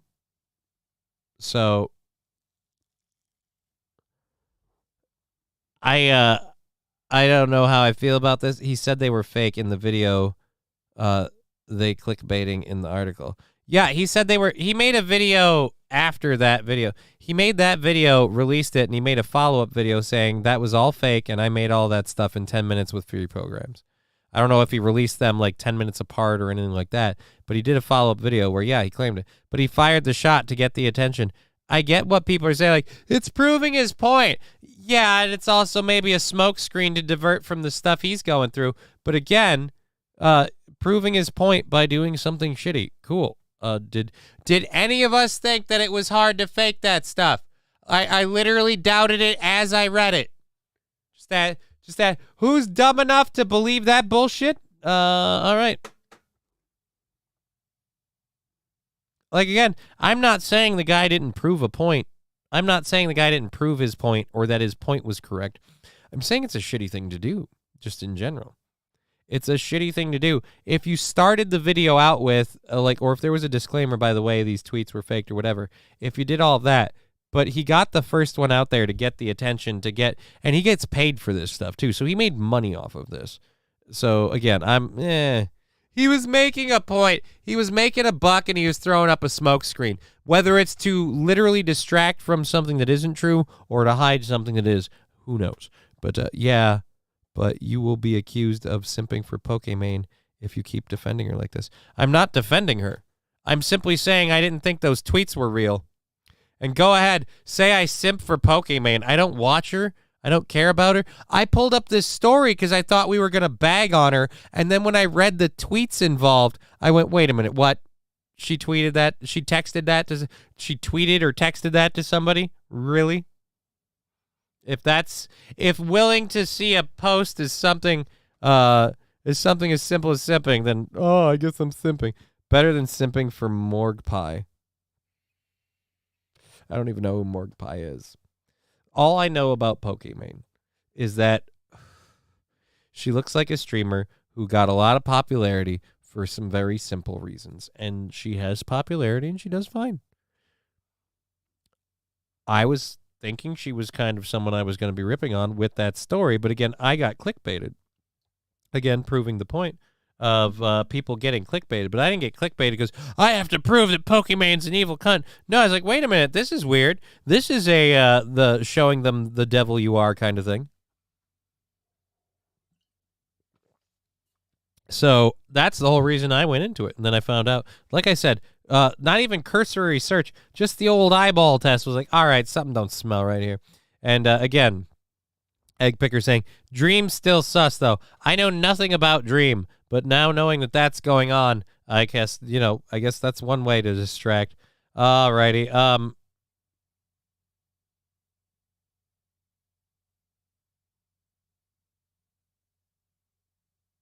Alrighty, so we have a guy who joked about washing his grandmother's cast iron skillet, and we're gonna do this just to show you the replies. First of all, get that ad off the screen. I don't want your ads. Ads by Google. All right, so Divided Hero, Dividend Hero, actually. Wow, Hero Dividend. Whatever.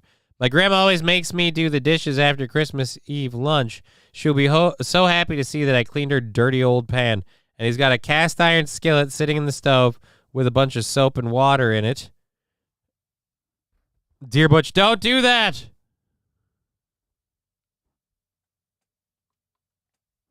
Johnny walked into a funhouse mirror maze of influencer drama. I kind of did. Boogie eats the dishes. Oh, no. I don't want to do that. Well, if they're paper plates, he probably does. Why are you washing that iron skillet in the sink? Everybody knows it goes in the dishwasher. Oh, just loaded it up. Oh, she'll love the kind thought. My next suggestion is to back away slowly and exit the house. No need for this kind of violence on Christmas Eve. Your grandma's about to bust you across the head with that same pan.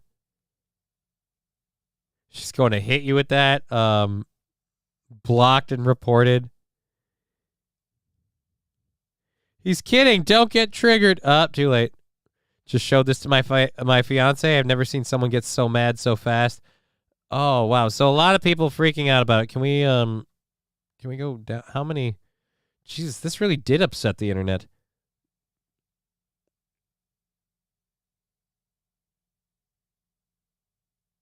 Alrighty. So, again, there we go. This is worse than washing chicken. It is? I'm sorry. I wash my Blackstone down with Dawn dish soap after every use. Is that bad? I mean, you'd think it is. You'd think it is, Mr. Q says. Idiot. Yeah, a lot of people apparently, a lot of people have different thoughts on the matter. It's just funny. It's just so damn funny. Alrighty, so, again, he joked about it, and the internet lost its shit. This better be a video story. I wanted a video story. Please tell me we have a video story. No. This can't. No, I want a video story. You don't have this title. All right. I got to grab it now because I dropped it off of here. There we go. Boop. Now we got to look for this on Google because I'm doing this with a video if I can, damn it.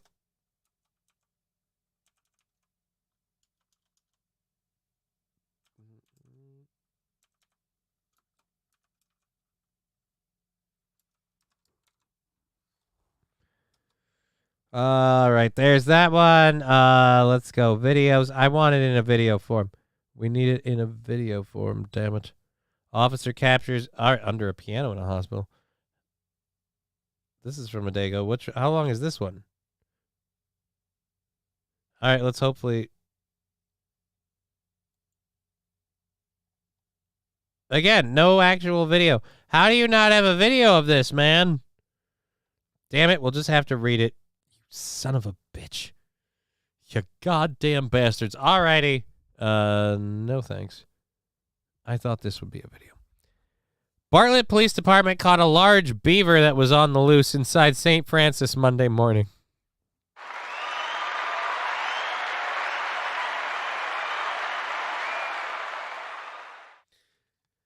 It's weird because St. Francis sounds like the name of a person, and you say there's a large beaver on the loose in St. Francis, so now I've got questions.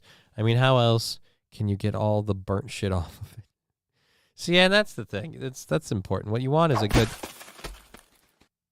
solid cooking surface. Alrighty. As we were saying. So the Bartlett Police Department caught a large beaver that was on the loose inside St. Francis Monday morning. It just doesn't get any easier to read. According to the BPD, at around 6:45 a.m., they received a call that the beaver was roaming inside the hospital.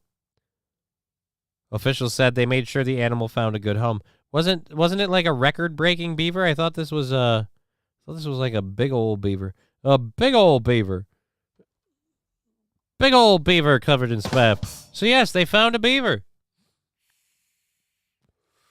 Silly beaver, always up to no good. Aha, silly beaver, I see what you did there. And that is an excellent segue for me to mention all of you guys in the local area this Saturday, if you want to see me do comedy, and you probably do because I'm funny, there's going to be a show at Beaver Island Brewing in St. Cloud, Minnesota. And to get tickets to that show, we just have to go, and I don't have the link up here anymore. I put it up here before, and I must have deleted it. All right, so to get to that show, you just have to go to, nice try with the hand there, sillybeavercomedy.com. Go to sillybeavercomedy.com, and let's Control-C, and then we'll share this. Milk his butt glands. Humans are weird. Yeah, apparently that's what they do. They milk the butt glands.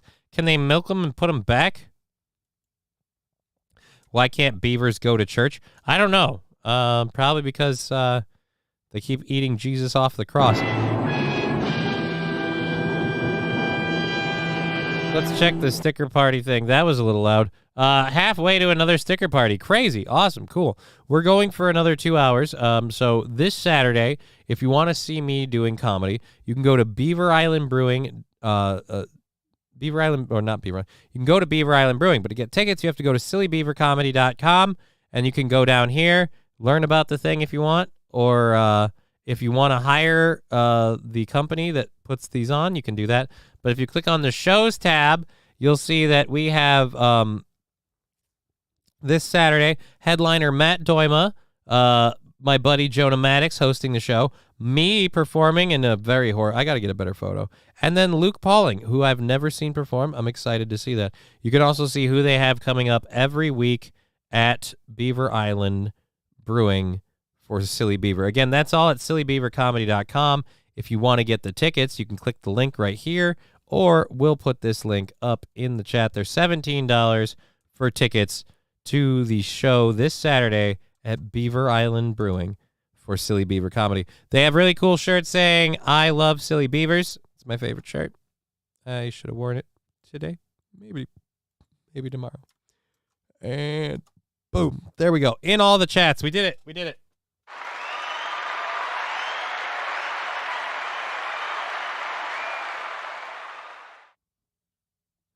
Hype-ha. I don't know what that. Alrighty. Anyway, so there's links for the tickets. If you want to get tickets, there's links to the website if you want to see other people performing. Again, every Saturday, it's a good thing. It's a goddamn good time. I prefer a wet beaver myself, but to each his own, says Rusty Grammar. Hey, man, big beaver, wet beaver, dry beaver. Whatever you got to do. My simple point is if you want to see me this Saturday, get those tickets, and I'm fucking spacing out all of a sudden. Weird. All right, so we've got a couple of stories to get into, including the one that we'll leave that one up there actually, including the one that was sent to us about the Tesla robot, which I didn't want to talk about initially, just because I have a weird thing about shows I don't grab. But now that I thought about it, I actually kind of might need to do that. Matt Fields, it's all the weed, man. I wish. God, I wish. I'm not even smoking a lot of weed. I've been hitting this, which isn't that bad. And it doesn't really mess me up or anything, so and we loaded this guy up for the hype train. That never happened. So still green. Brenda's beaver. Brenda's got a big beaver. All right, so, well, actually, Francis has a huge beaver. Stay away from Francis's. They call it Francis's beaver. It's fucking huge. Have you seen the size of Francis's fucking beaver? It took 2 men tack gear. 3 days to hunt down that beaver. That beaver, you could only find it by the stank, first of all. And that's a bad day. When you're going down to find a beaver and you're going by the smell, hoo boy. Hoo boy. Fall in the great penis. All right. Now we're just devolving into penis and beaver jokes. This is an adult show. Serious show for serious people talking about who knows what. I'm partial to Winona's myself. I love Winona's beaver. I'd ride her, Beaver. I'm sure that's what she's always been waiting to hear. I wonder if that cripple from Minnesota would ever do me. Don't get any offers. All right, anyways, so let's get into this story from the BBC. Then, and by BBC, we mean British Broadcasting Company. Let's keep it clear here. There's been a few beaver accusations thrown out. Mine's out of the gutter. BBC, British Broadcasting Company. Do the BBC employ BBCs? Probably. I mean, probably. Alrighty, so let's again get going. Thank you for being part of the show. We're rolling for another hour and a half here. Hour and 45. Do math. All right, so 6-year-old boy flew alone to the wrong U.S. city after he was incorrectly boarded on a Spirit Airlines flight. Of course it's Spirit.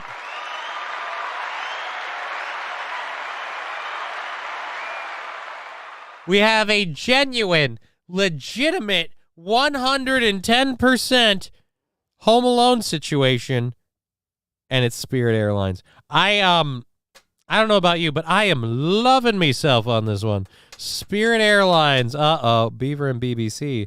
This is YouTube, sir. Yeah, but I'm also on Twitch, which now allows tasteful nudity. I don't know what that means. I'll just keep my shirt on. Alrighty, so Casper.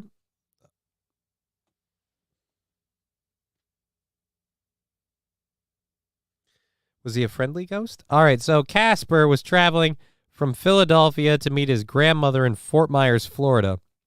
But he ended up in Orlando, a 4-hour drive from Fort Myers, after he was mistakenly put on the wrong plane. Spirit Airlines has apologized and offered to reimburse his grandmother for the drive to pick Casper up. You made Grandma drive 4 hours? Casper was meant to be traveling from Philadelphia International Airport to Southwest Florida International Airport in Fort Myers on Thursday to meet his grandmother, Maria Ramos. But in a scene reminiscent of the film Home Alone 2, thank you, I made that joke also, Casper was put on a plane to Orlando, which is 160 miles from Fort Myers. After the plane he was supposed to be on landed and her grandson wasn't on it, panic set in. I ran inside the plane to the flight attendant and I asked her, "Where's my grandson? He was handed over to you at Philadelphia." So wait a minute, you have an interview of this? Why are, God damn it. Let's get this interview then.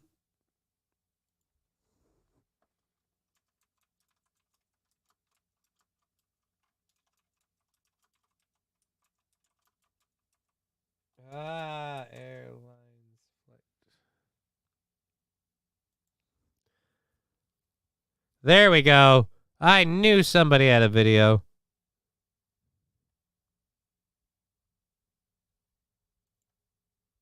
An airline mix-up caused a little boy to end up at the wrong airport in the wrong city. The 6-year-old flying from Philadelphia was supposed to land in Fort Myers, but instead ended up here in Orlando, 4 hours away from his family. It's like the storyline from a Christmas classic, but this mix-up at no fault of the family, an airline to blame. I go to RSW to pick him up as I should.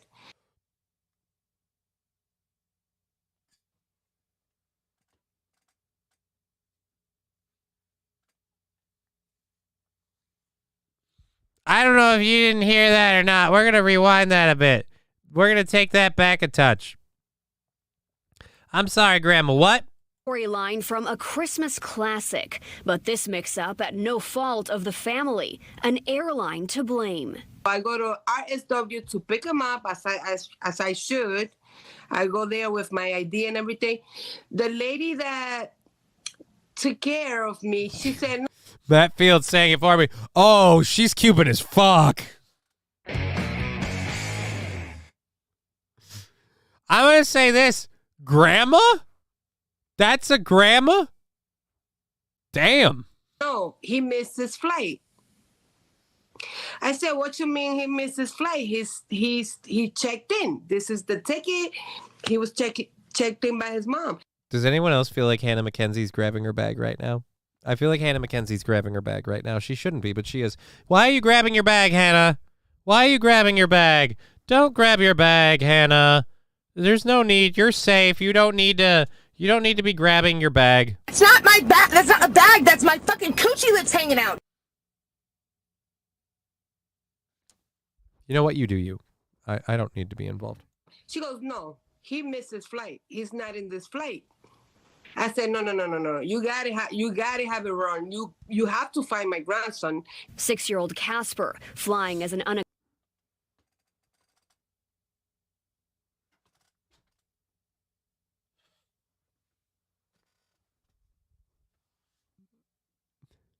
What am I looking at? Is this a chocolate Q-tip? What's going on here? Look, ma'am. She's wearing a shirt that says wild and free. Yeah, guess what? You were on the plane, wild and free. Her granny wants to know. Hey, granny, want to know how to play high. Oh, Saint RN. Why are you guys all so horny? This is not Aaron's show. Holy mulatto. Birth control is against the rules. Uh-oh. She's Catholic, dude. Yeah, she's a grandma. I guess you live, you learn. Accompanied minor with Spirit Airlines, taking off from Philadelphia on December 21st and supposed to land in Fort Myers, never made it. Maria Ramos frantic. The airline lost her grandson. I just went crazy. I got a panic attack and I was asking, where's my grandson? I'm sorry, you were what? You had a panic attack. I can understand. That's horrible. This is the ticket. Where's my grand? I got a panic attack and I was asking, where's my grandson? I was asking, where's my grandson? You have seen, where's my grandson? Where's my grandson? And I was asking, where's my grandson? Yeah, he's gonna be in pieces if you use an axe. You're gonna kill him. You had him. This is the ticket. Where's my grandson? Nobody knew where was Casper. Amid the chaos, Nobody knew where was Casper or what was Casper, because Casper's a friendly ghost. That's a what. As for where, turns out Orlando. Ramos gets a FaceTime from Casper. He said, yes, I land. I'm in the airport. Where are you, Grandma? I said, give me the adult with you. He said, there's nobody with me. Instructing Casper to find a uniformed employee, that's when she finally found out where he was. I wanted to die. I said, no. What you mean he's in Orlando airport? Ramos says Spirit offered to have a driver take Casper to Fort Myers. She declined and hightailed it 3.5 hours to pick him up. He had this on all the way that says, I don't know if you could see it, Final Destination RSW. You know? Why? What happened there? On top of the ticket price, Ramos paid an extra $150 for Casper to fly as an unaccompanied minor. She says per their policy, he wasn't allowed a carry-on, so his luggage had to be checked at an additional fee, which, by the way, did make it onto the correct flight. She says she hasn't been contacted by Spirit except for this text. It's like you lost your bag. And we found your bag. Here, I'm returning your bag. Have a Merry Christmas. You know? Yeah, a child. We're talking about a child here. Not a statement from Spirit. Well, I just like to point out, I bet she has more. I'm a horrible person. It's the day after Christmas. We have an hour and a half left and I'm being a dick. Saying that the child, not even naming him by name, but the child was always under the care and supervision of a Spirit team member. You're saying that is not the case. Not when he FaceTimed her. When he FaceTimed her, she had to tell him to go find somebody. Because not only was there nobody there, but the people there couldn't read his lanyard. No, why are you lying? For me to find out what was my son, my grandson, he had to call me. Is he your son or your grandson? Now I've got questions. I'd believe you just shot one out recently. Me.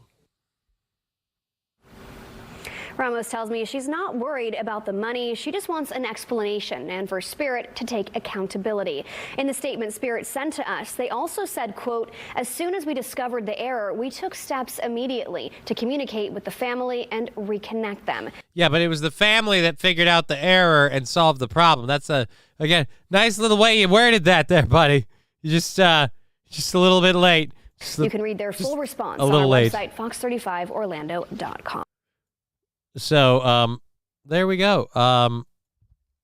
A literal Home Alone situation.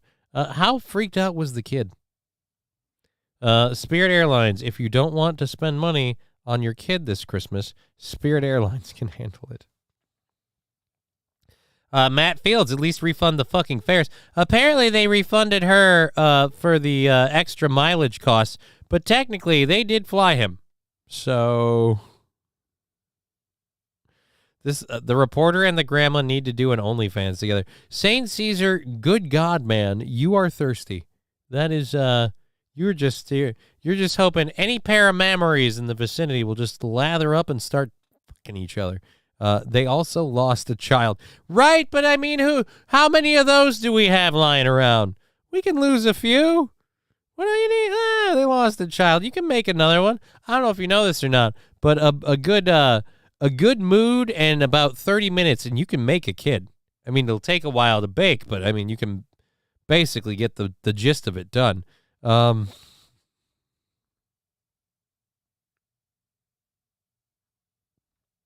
Steve J saying, I have lots of Mexican relatives by marriage, and their family tree is always a complicated lie. Well, you gotta get creative when you're, a devout Catholic and you get knocked up early. Then it's time to go on a vacation to your family's house and then come back and welcome your new niece into the world. All right, if Spirit drove him, where would he have ended up? Texas somewhere? Right? Yeah. Let's just have Spirit Airlines. All right, ma'am. We accidentally boarded your grandson onto the wrong plane. Got him on the wrong plane, flew him to the wrong destination, landed him, didn't even notice there was a problem this whole time. And now that you've alerted us to it, we'd like you to trust us with assigning your grandson to a complete stranger to have him ferried over your way. Guy likes dressing up like Santa Claus, smells like Fireball vodka, or Fireball whiskey. God damn it, I blew my own joke.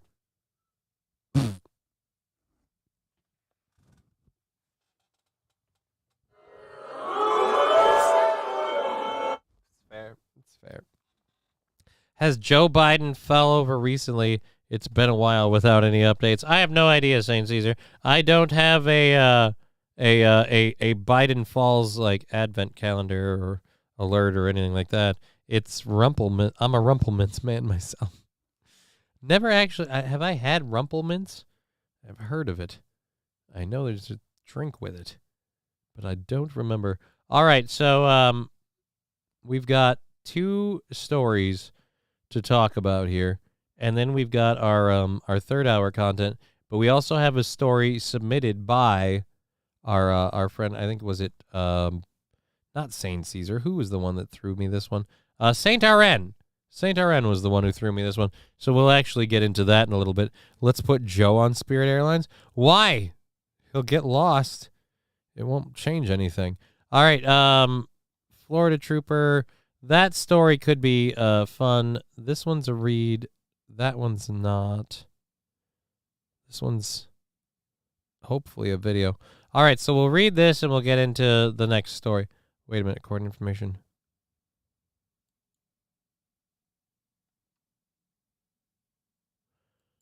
Turning out a video you'll only see on Planet Trooper doing a pit maneuver to try to stop who he thought was a suspect, except the person behind the wheel also wears a badge. Local 10's Ian Margold joins us live from Miami Gardens with new reaction from top brass. Ian.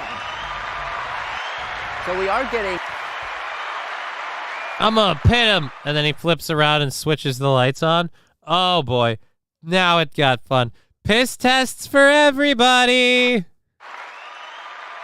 Some answers about this incident, but there are still major questions.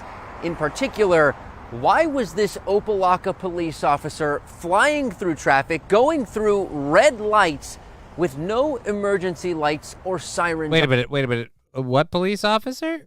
On at all. Incident, but there are still major questions. In particular, why was this Opelika police officer flying Opelika, Lukalaka, Hukashaka, Waka Waka? Through traffic, going through red lights with no emergency lights or sirens on at all? A spinning, crashing end to a police chase after a Florida highway patrol trooper used the precision immobilization. Found the lights.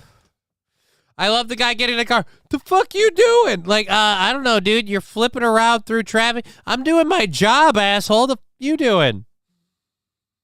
Technique, better known. A spinning crash. So he turns his cherries on. He's following you. You never turn yours on. You don't radio. You don't do anything. I mean, I don't know if you know this or not. We didn't start here. I mean, yeah, we ended there. We didn't. I love it. He gets out of his car. Dude, the fuck, man? Same team. Crashing end to a police chase after a Florida highway patrol trooper used the precision immobilization technique, better known as a pit maneuver, on an Opelika police captain. He had no lights on his car and he was hauling. I thought it was the car. It happened around 10:35 p.m. on November 29th. FHP tells us they got reports of a car fleeing a traffic stop and driving recklessly. So Trooper Walner Roy activated his lights and sirens and began searching for the vehicle. Then, a few minutes later, he spots this dark-colored Kia Stinger speeding along the 826 and cutting through traffic. So he assumes this is the car he's looking for. And he's on it. Follows the Kia off the highway and onto Northwest 167th Street.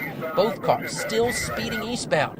The Kia goes right through a red light at Northwest 17th Avenue and eventually makes a left turn on red to go northbound on Northwest 12th Avenue. Okay. I'm sorry. Police captain, how do you not know he's chasing you? Oh my God. What? Steve J saying he did a perfect pit maneuver, though. That was sweet. Right, man. Rubbin's racing. That's what I say. And also, again, dude, I'm sorry. I was willing to buy, like, hey, man, same team. But that guy really kind of, he gave you plenty of lead up to pull over, to stop, to turn your lights on, anything. I love that, again, it's a Kia Stinger. I love that he flips your car.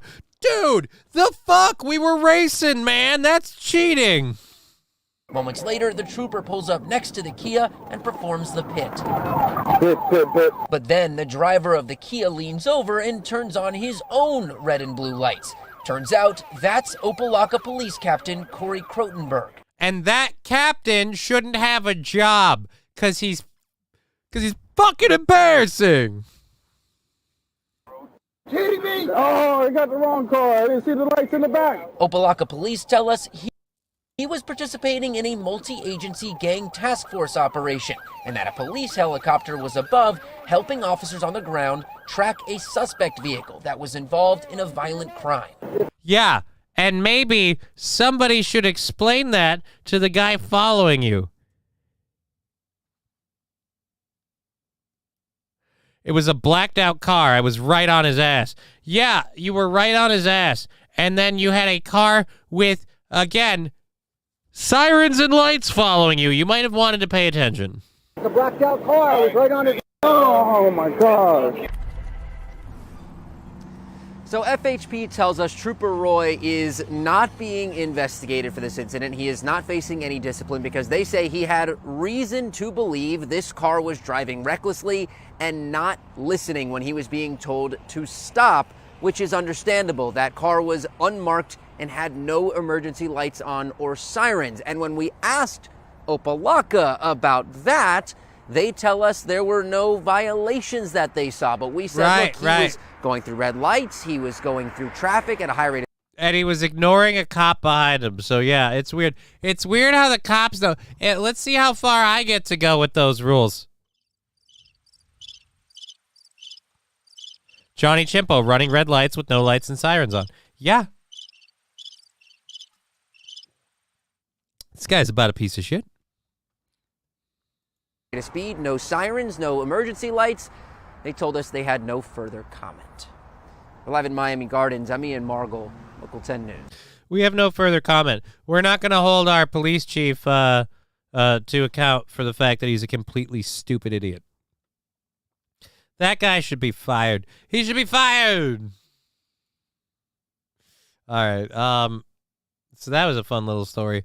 We've got a couple of things going for you. Let's just make sure we're still good on this, right? There we are. We are. Okay, so we're streaming for, again, another hour and a half. We've got a whole bunch of stories to get into. We've got one that I have left from our second hour stories, and then we've got a Saint RN admission that I actually do kind of want to read now that I've been thinking about it. So we're going to get into that one as well. Thank you for being here on Rumble, on Twitch, YouTube, all those. Hit the thumbs up, the subscribes, grow the show, as I love to say. Let's cover, should we do Saint RNs first? I don't know if mine's going to be an air barrel or not. I think it'll be funny. So, all right, we'll go with Saint RNs first, just in case this one's too much of a downer. And this is a read where the other one has a video. This is an exclusive story. Breaking news from Saint RN earlier today. Tesla robot attacks an engineer at the company's Texas factory during a violent malfunction, leaving a trail of blood and forcing workers to hit emergency shutdown button. Data shows 1 in every 21 Giga Texas workers was injured on the job in 2020. I don't give a shit about that. I care about this one. A Tesla engineer was attacked by a robot during a brutal and bloody malfunction at the company's Giga Texas factory near Austin. 2 witnesses watched in horror as their fellow employee was attacked by the machine designed to grab and move freshly cast aluminum car parts. The robot pinned the man, who was then programming software for 2 disabled Tesla robots nearby, before sinking its metal claws into the worker's back and arm, leaving a trail of blood along the factory's surface. Oh, I want pictures. These are stock photos of an assembly line. Screw you. The incident, which left the victim with an open wound on his left hand, was revealed in a 2021 injury report. 2021? While no other robot-related injuries were reported to regulators by Tesla at the Texas factory in either 2021 or 2022, the incident comes amid years of heightened concerns over the risks of automated robots in the workplace. Reports of increased injuries due to robotic coworkers at Amazon shipment centers, killer droid surgeons, self-driving cars, and even violence from robotic chess instructors have led some to question the speedy integration of the new tech. Why was this exclusive? Yes, it's an exclusive from like a couple of years ago. It was published on the 26th of the... Get rid of humans on the floor. Problem solved. Yeah, I think we just make them all robots. Look, I think this is fucked up. Absolutely. But I also think when the timing of when this happened, the robots aren't the same now. If it was something new, now I'm concerned. But like obviously they've done something to address it. It's not still happening. That really sucks the wind out of it when it data shows 1 in every 21 Giga Texas workers was injured on the job in 2022. Yeah, but injured how? Because how many workers are at Giga Texas? And how many, like, an injury, technically you cut your finger. You're building robots and shit out of metal. If you cut yourself and you have to get a Band-Aid, you might have to file an injury report. Doesn't mean the robot did it. And I don't trust the robots, but we can't paint fake stories, man. We've got to expose them for who they are, damn it. We can't. Where did that go? Chess robot was creepy as fuck. All right, well, now I want to look up chess robot. Let's look up chess robot. Well, do we know who made the chess robot? Chess robot breaks finger. Oh, Jesus.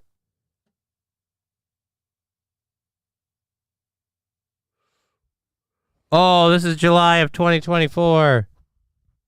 Or July 24 of 2022. Oh. Oh, yeah, I remember that. I can't, nope. I can't watch that or play that. That, again, why do we have to play chess against the robot? Jesus. Here, hold this screwdriver. Stab, stab, stab.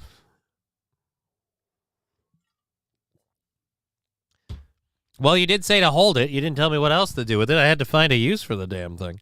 I'm a robot. Things have to make sense. Mikey 2 Milks, execute order 66. Kind of. You know, as soon as they put a robot in every home, then I'll be worried about that. That's where it's going to... That's where it leads. I told you about the goddamn robots, John. I told you it was the robots, John. You didn't want to believe me, John. It's the damn robots, John.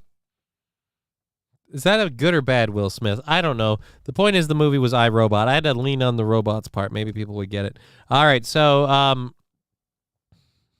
for our last story of the second hour, I have a story about, I don't know whose side to be on. For two very, very simple reasons.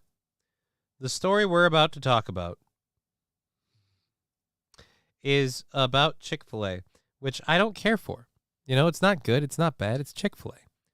But at the same rate, I don't like when the government thinks they have the right to just up and make a decision for a company. So it's weird. But then at the same rate, does it... I don't know. You know what? How about we cut into it and just get into the meat of it? Senator Graham declares war against the New York bill forcing some Chick-fil-A locations to open on Sundays.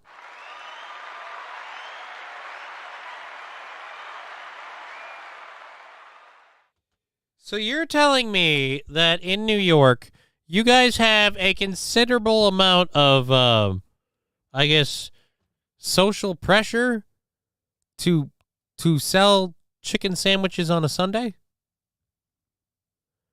That's all you got going on right now. You don't got to worry about,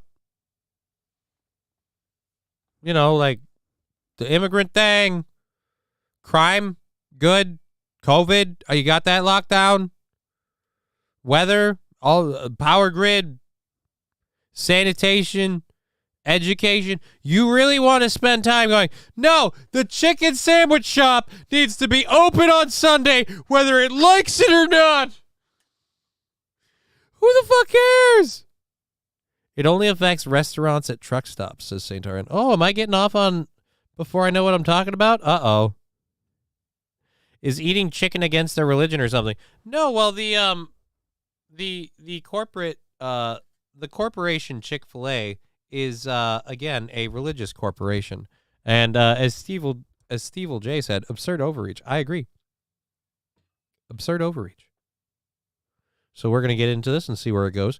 New York State Representative Tony Simone joins CNN's Abby Phillips to discuss the New York State bill that would require some Chick-fil-A locations to stay open on Sundays. I, again, can't see where this is a thing. If it's part of truck stops, you know what most truck stops have? Food. I mean, not a Chick-fil-A, but I feel like if you pull up to a truck stop with a Chick-fil-A on a Sunday, you're the tard. You're the tard. War against a New York State bill involving Chick-fil-A, if you can believe it. The bill would require all restaurants in the state's highway system rest areas to operate 7 days a week.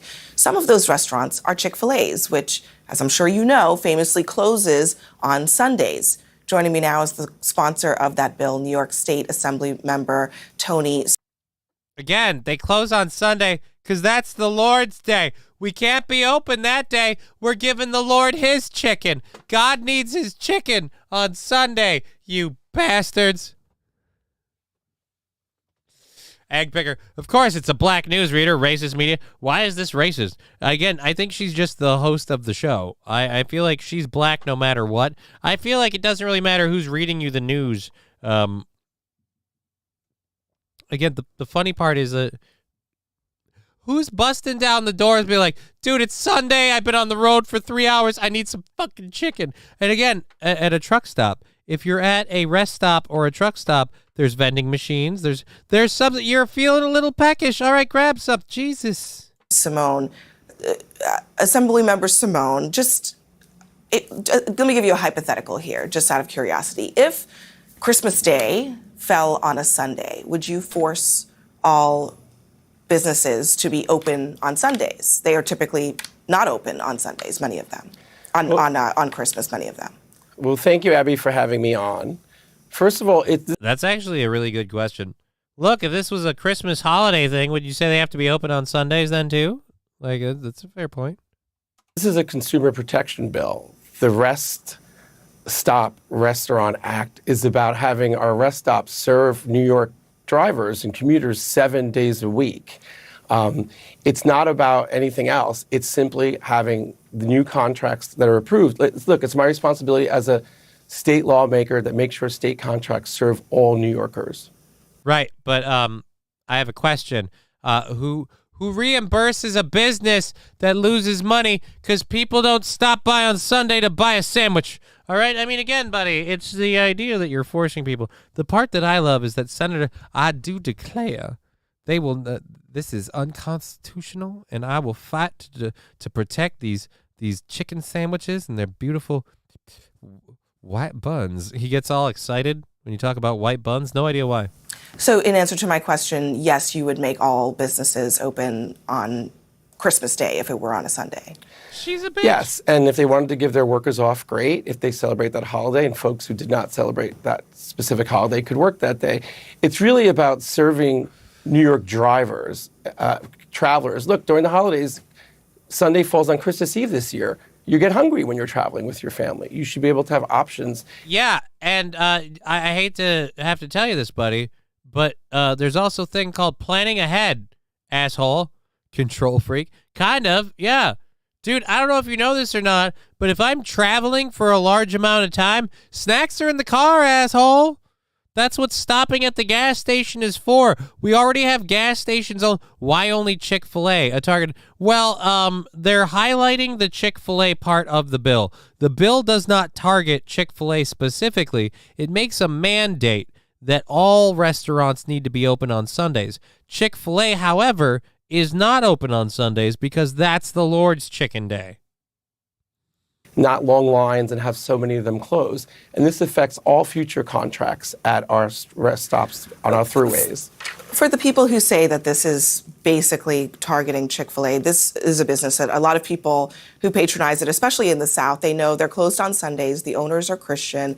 They give their workers off. They observe their their day to go to church or what have you. Yeah, it's a Christian chicken shop that serves you Christian chicken sandwiches. Do you know what Christian chicken tastes like?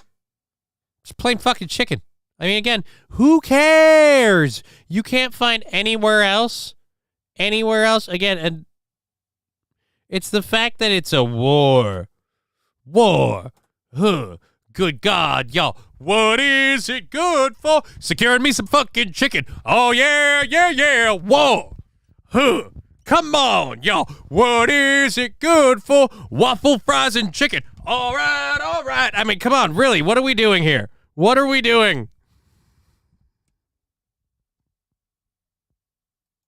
It does kind of seem like it is targeting this one business that just happens to have a rule like this. Look, this has nothing to do with religion. This affects new contracts. Chick-fil-A is welcome to close on Sunday at all their other restaurants in the state. This is about making sure the thruways have rest stops that support and, you know. I'd love it if he'd quit being, because again, yeah, he's right. This is affecting all future contracts, And it's not a mandate on the business. It's a mandate on any business that wants to work with the government. So, okay, fair enough. When you sign up for handcuffs, know who you're getting into bed with and what the safe words are. But, and it's a hairy butt because it's mine.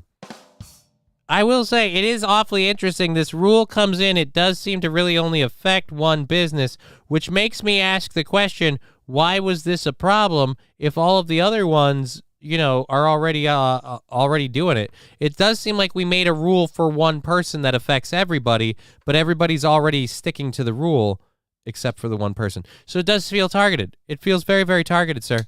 Hobby Lobby is closed on Sundays, right? And what if I need to craft some shit? All right? I got to make a birdhouse. I can't wait for Monday. All right? The free market will speak on whether them being closed on Sunday is a good idea / anytime I drive by, only there is lines. Again, I've had Chick-fil-A, and it's just like, who cares? It's chicken. It's chicken. Like, it's just, ugh. It's bland-ass chicken. Bland-ass chicken. And again, as I was saying earlier, I'd really love if he leaned into, like, the video that we're playing here. He's like, and they could stay open on Sundays. As you can see from all these people of color, clearly some of them have to be Muslim. So they just need they need 15 minutes every hour to go pray. And after that, they'll make you your goddamn sandwich. Have our travelers be able to be serviced. Look, as responsibility as a state legislator on state contracts, a public good serves the entire public. If folks want to take that day off because of religious holiday or Christmas or Hanukkah, they should be allowed to. It's wonderful they give their employees off. But to have a rest stop not fully functional is not fulfilling the state contract. And that's why I proposed with my great colleague, State Senator Michelle Hinchy in the state Senate to ensure. Michelle Hinchy? So close to Hinky. So close to Hinky. I really wish, could we get Senator Lindsey Graham's response? Because that's the part I really wanted to talk about. Senator Lindsey Graham has said he's waging war on this bill, which is weird because Senator Graham is not a member of this state. He's not a member of that state. Thank you, voice crack. He's not a member of that state, and I want to know what his Chick-fil-A thing is.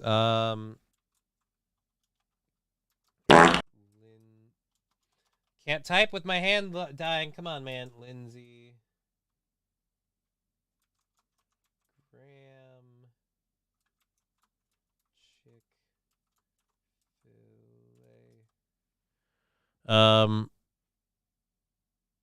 The Hill. This is an hour ago. Please tell me we have Lindsey Graham answering about it. It's only 20 seconds. A bill that would All right, so Senator Lindsey Graham. We don't have any actual interviews with Lindsey Graham. Great. We don't have any interviews with Lindsey Graham, but he's waging war.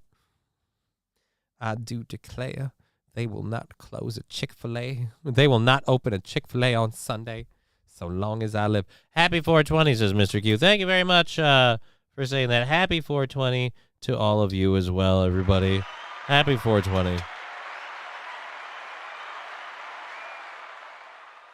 So let's go ahead and pull the audio down and load up our third hour stories. We have about an hour left in the show, so thank you for being here. Once again, I want to remind you I will be at a Silly Beaver comedy in this Saturday at Beaver Island Brewing. We'll throw those links back into. Can we copy that? Let's go ahead and drop that. If you want to get tickets to the Silly Beaver comedy show, here are links to that show. They're $17, and they are, again, for this Saturday. Be sure to get those tickets. Come on out, hang out. Make sure to shake my hand. Maybe I'll buy you a drink or something. They have some interesting craft beers. I never get into those. I always have the fruit punch because I am a child. I'm a giant child. And I prefer my adult drinky beverages be, again, colorful, fruity, fun, and childlike. Anyways, let's load our third hour stories now that I've explained how much of a horrible piece of shit I am. Our third hour, we're going to be talking about, we have a Joe Biden story. Someone was asking about Joe Biden fall updates. We don't have a Joe Biden fall update, but we do have another story about Joe Biden. He's mad at the news and the media, and he issued his angst. So we'll talk about that. We also have a story out of Wellington, New Zealand, that is quite funny. And we have, let's go. I guess we're going to here, and you're going to want to start one.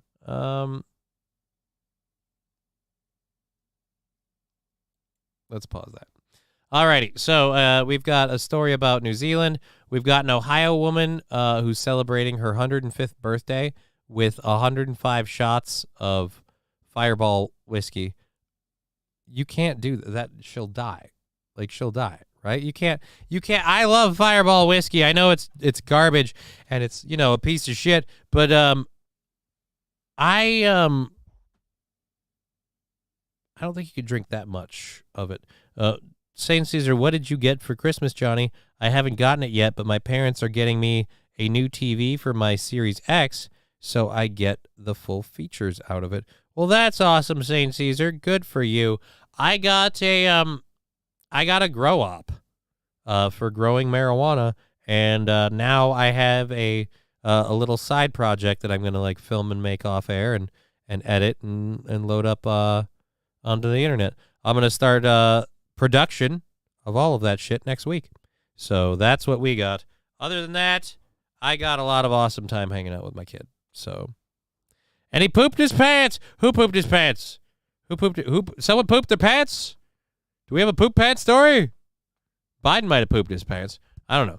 We'll get in on it. Botany with Johnny. Kind of, sort of.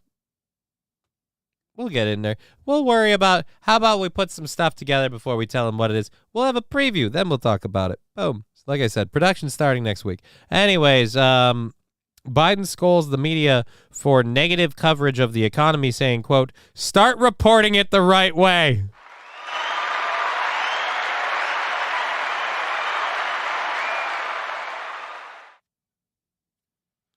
This is beautiful. This is beautiful.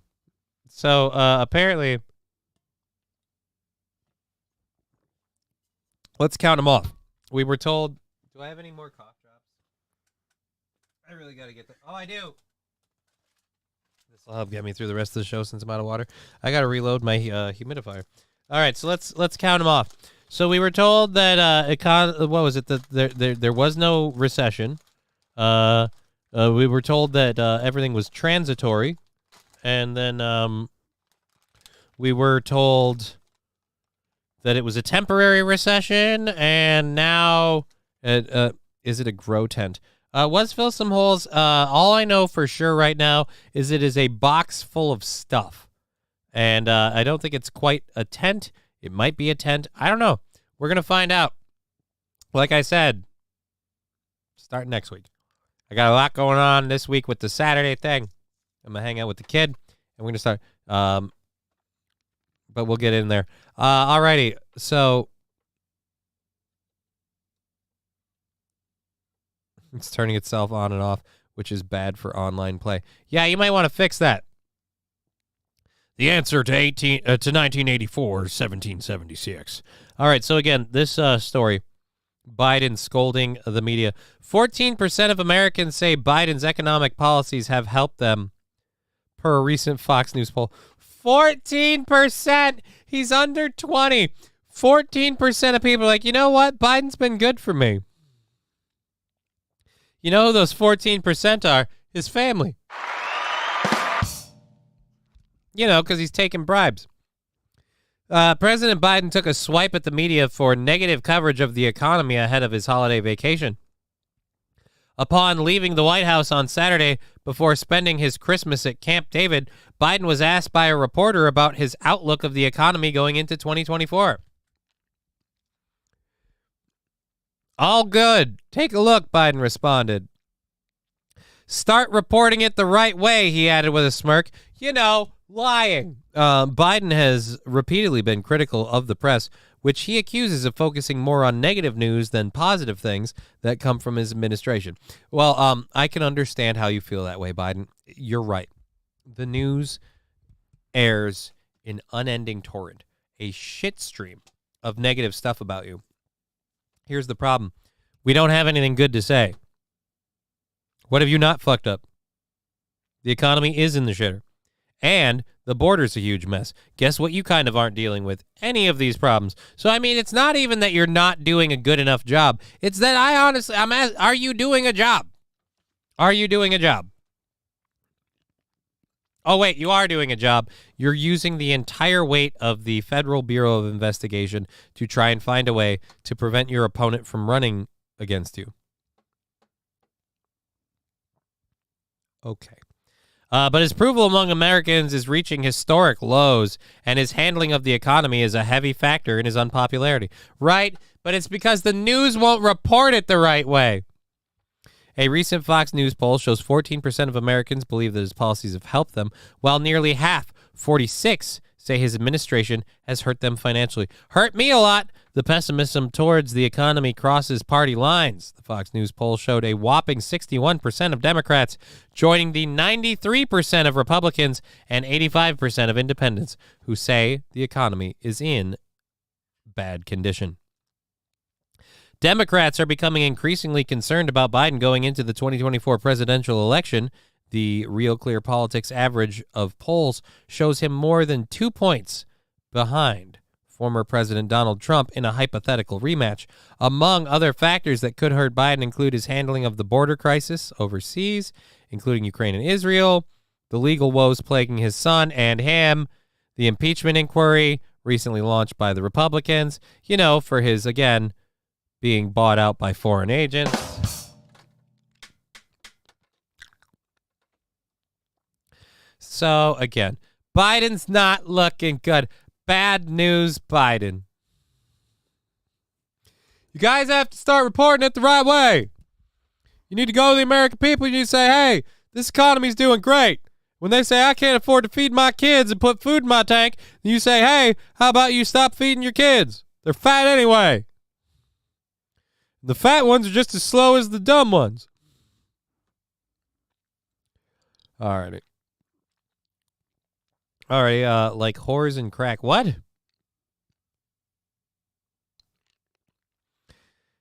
St. Caesar, it screwed me over in so many games, like FC24 and Fortnite. Is this your current TV or your new one? 14% of the rainbow hair brats that you have to hire. I want to see a reporter say to Biden, China just attacked Taiwan. What is your response? What is our response? I mean, I don't want to see that. I don't want China to attack Taiwan. I don't want to see open militaristic aggression. No offense. I'd like to not live in that world. You can call me whatever you want. Gay is a perfectly acceptable term. I'm just saying I don't want to live in that world. My daughter's got to live here. I don't need military action. You know what I mean? I don't need it. Can we right the ship? I'm praying. I'm hoping and I'm praying that we can right that ship. Can we get this thing in the right side of the line? Just before I tap out. Let's see this happen. You know what I mean? We can get this done. Let's get that done.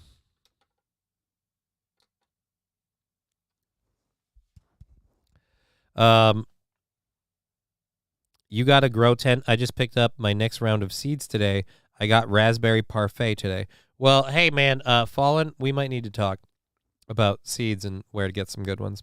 Because I'm going to have to figure out how the fuck to do this shit. And like I said, that project is starting in earnest somewhere around Sunday. We'll see what we can have for people online, but it's probably going to be a couple weeks before we have video footage to put up for you guys because we have to, again, film it, edit it, and there we go. Maybe a week or two, honestly. Because, again, like if we start on Sunday and the next few days we just keep building it and doing it, yeah, we can get it done. Johnny wants us to call him gay. I think he just came out of the closet. God, I wish. Do you know how nice it would be if I were gay? I wouldn't be alone. Mr. Nice Guy has seeds in shop locally. But are they any good? That's what I'm asking you. Are they any good? I thought selling seeds was a thing. I thought we had to control all of that. I thought selling seeds was a thing.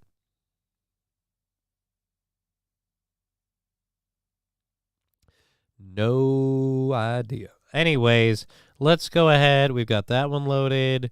University of Wisconsin. Oh, that's a fun one. And then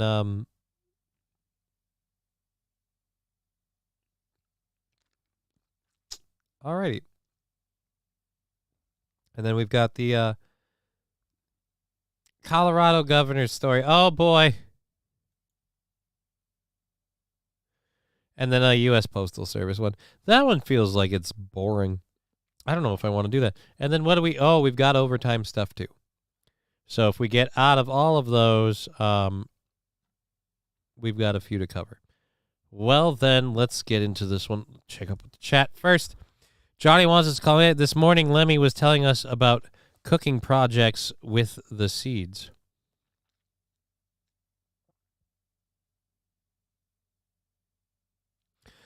Good for her. Do they let you have seeds in Florida? I've never cooked with the seeds. I'm going to use them to grow the plants and hopefully figure out how to do that. But I'm going to be honest, despite my, I'll call it relatively extensive understanding of plant sciences, chemistry, and general botany, I don't think I know anything about what I'm doing with the curing part, which from what I understand is completely the process. From what I understand, they're like grapes. Anybody can grow them. Anybody can grow the bud, but curing the bud is really where it's at, and I have to hope I know what I'm doing about that. What the fuck? So now I'm to rely on an app to know if a store is open? What is wrong with one rule? No Jesus chicken on Sundays. We are so fucked. Thank you, Atomic Ray. I'm sorry I didn't get that sooner over on the Rumble chat.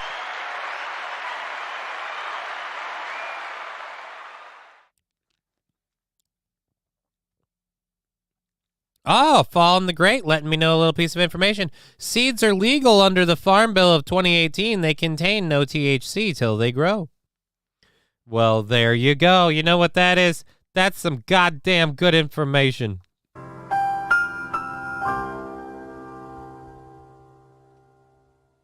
All right. Let's have a little morbid laugh. We're about to talk about grandma, and grandma loves the sauce. A woman celebrated her milestone birthday with over 100 whiskey shooters. Florence Hackman turned 105 on December 16th, marking a major day for the Fireball whiskey fan. Oh, my God. Hackman, who goes by Flo, of course she does, is a resident at the Traditions of Deerfield Assisted Living Community in Loveland, Ohio, and apparently drinks a bit of Fireball every single day.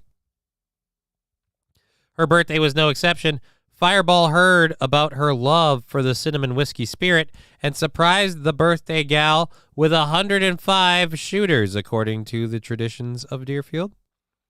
Surrounded by about 50 guests, Hackman celebrated her birthday by watching the Cincinnati Bengals and drinking Fireball. Oh, my God.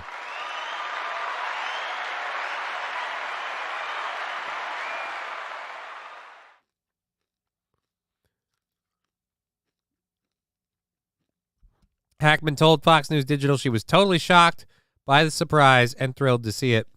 How did these people find her? It was a totally unexpected thing, Hackman said. She was born in Cincinnati, Ohio on December 16th of 1918. Worked for an insurance company before becoming a homemaker later in life. Hackman has a great personality and is a beloved resident at the Traditions of Deerfield. Well, she's going to be dead soon. Jean's mom can put away the sauce. Can we open this in a new tab? Here we go. Look at that. Look at that.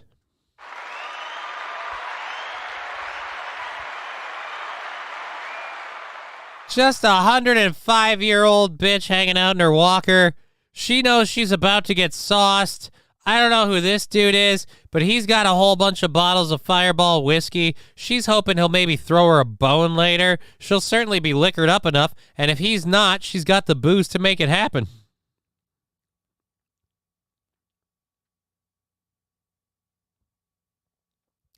Was Phyllis from Hull says, drying and curing is a thing. I'm aware of the drying and the curing. The drying and the curing. I know that it is a thing. It's a matter of how do you do that thing? Because apparently, from what I'm talking about, from who I'm talking to, we keep getting off this topic. It's is this a good sign or a bad one? From who I've been talking to about it, the drying and the curing is the most important thing.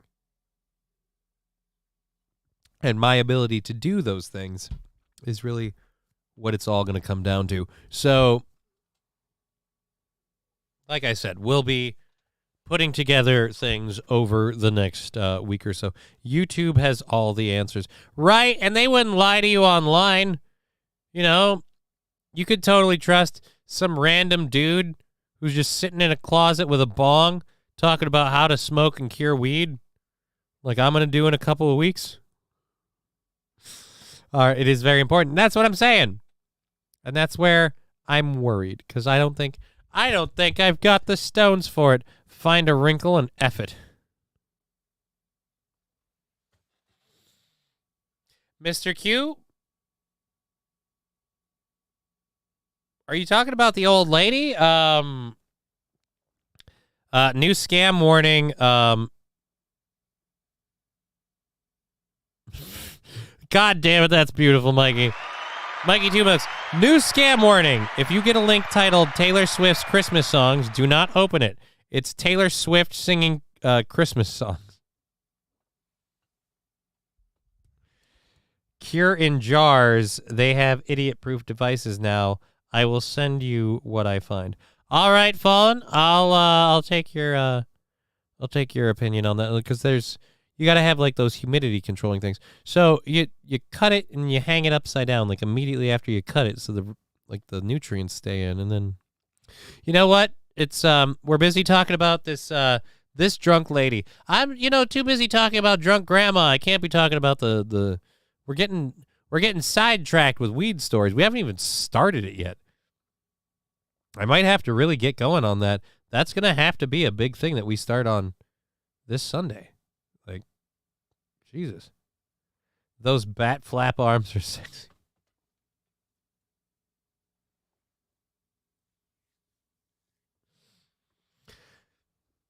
And she smells like cinnamon. Oh. I mean, dude, we've only got a little less than an hour in the show. We didn't need to take it to street level. Oh, I don't even like smoking weed, but I'm well versed on the production process, says Stevie J. Johnny wants us to call him gay. I think they have medical recreation Florida. I've been around the whole life. Cali is so bizarre to think of it as illegal. IKEA makes mesh organizers that hang from the ceiling. It's the cheapest and easiest thing for drying a large amount. I don't know. We won't have a large amount. Because I don't even know how big look, the thing that I got was a gift. I know nothing about it other than I opened a box, a very generic, like Amazon brown, no anything on it box, and there were piles of other boxes inside. Apparently it's all one thing. Gonna have to figure it out. I'm gonna be like a teenager fiddling with his first bra. Like, one of these days I'm gonna get to the good part, but it's gonna take a while. Alrighty, so this next story will be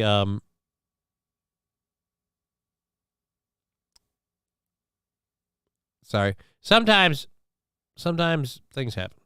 Alrighty, clickbait, that's what it is. University of Wisconsin campus is now being sued by diversity director who said she was driven from job for being white.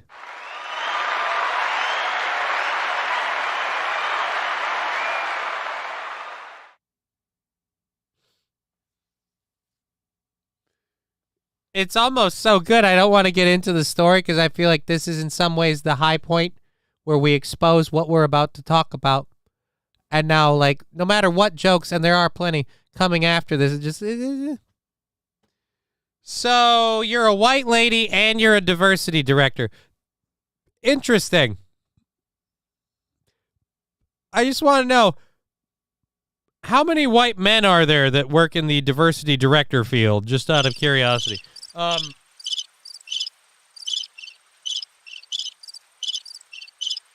And again, strictly for my own curiosity, if a white man was a diversity director, would you have a problem with that, ma'am? Because I feel like you're like, but I am diverse. I'm a woman. I don't count as white. Why is it? You know what? Here, I'll put her picture on the screen. I'll put her picture on the screen. Open image in new tab. And now we'll read the story over here while we show you our poor, poor victim. Let's get over to this lady. Here's our poor, just go back to being a radio DJ in Grosse Pointe. Alrighty, let's get into this. A University of Wisconsin Eau Claire staff member sued her employer over being ousted from a position in a campus diversity office, allegedly for being, quote, white. Well, I will give you this, ma'am, you are white. The lawsuit alleges that when Rochelle Hoffman was promoted to UW Eau Claire's interim director of Campus Multicultural Student Services Office, the school's former vice chancellor for Equity, Diversity, and Inclusion and Student Affairs, Olga Diaz, was told by students that a white woman was not fit to preside over a position intended to serve students of color. Among the remarks by the students included, "You hired a white woman as the interim director. Do you personally feel white staff can do as effective a job as a person of color within a space for people of color?" Yeah, let's ask that question another way. Do you personally feel a person of color can do as effective a job as a white person within a space? It's weird how, like, if you take, like, what is it? You take, like, scientific jobs, like things that traditionally have largely been dominated by white people. You can't ask whether or not people of color can do those things. That's insulting. But now we have to ask, can she do it? Well, did we let her try? How long was she the director? The suit alleges that the faculty and staff were also part of the hostility campaign against Hoffman, with the filing arguing that it was exclusively Hoffman's identity as white that was the issue. Criticism about her race and color, not her qualification.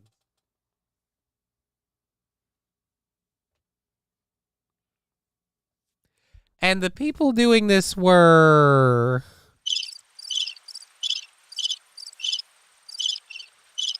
Can we start applying that metric to everything? I think you guys might find that a little wrong if we started applying that to everything. It's weird. So can we go to these people like, all right, so how about we just start judging you based solely on those? Like, I already am, right? Right? You are? No, you're not. But I know how you like to think that. All right, anyways, let's... Now, again, I feel bad for this lady. But you did accept the job. I mean, no offense, ma'am. They threw you this bone, and you didn't say, oh, no. I'm not touching that hot potato with a 10-foot pole. You keep that job, you shove it up your ass. I'm not replacing Olga Diaz as the interim. Call me Jerry Maguire, because I love black peoples. I didn't know that you had to be Jerry Maguire to love black people. I feel like you can love and hate people of all... Look, I'm an equal opportunity love and hatist in terms of humans. There's good ones and bad ones in all shades. You've got white trash. Trash that's not so white. It goes in all the colors. My point is, you can't dig through a bag without finding a...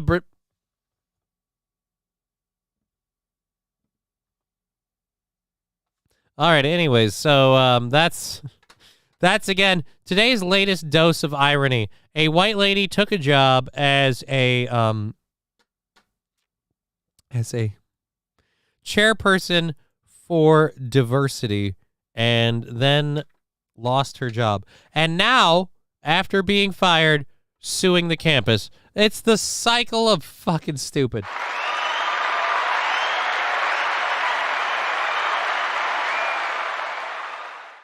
You guys could have simply removed her from the job and said, hey, we can't have you be the... And I love the people that hate on her like she's an asshole because she got offered a promotion and she took it.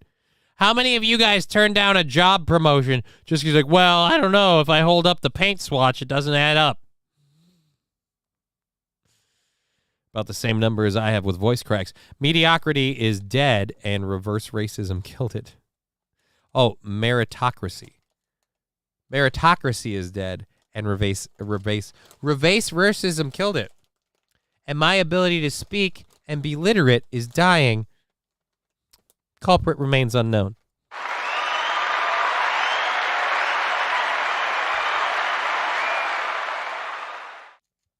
So we have about a half hour left in the program. Thank you all for being here on Twitch, YouTube, and Rumble. We've got all of the apps up. If you talk on any of them, we'll see it, we'll say it, we'll let you know what we think. I'm so glad my job doesn't fire me for how I look, says Mr. Q. Mine doesn't either, but you know, when you're an OnlyFans foot model, you know why you're there. Anyways, we have a video. This was something shared on Twitter. Colorado has recently made a lot of news about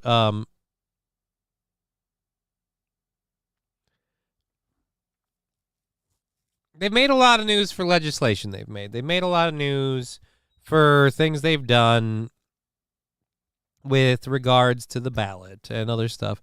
Very liberal state. Jerry Polis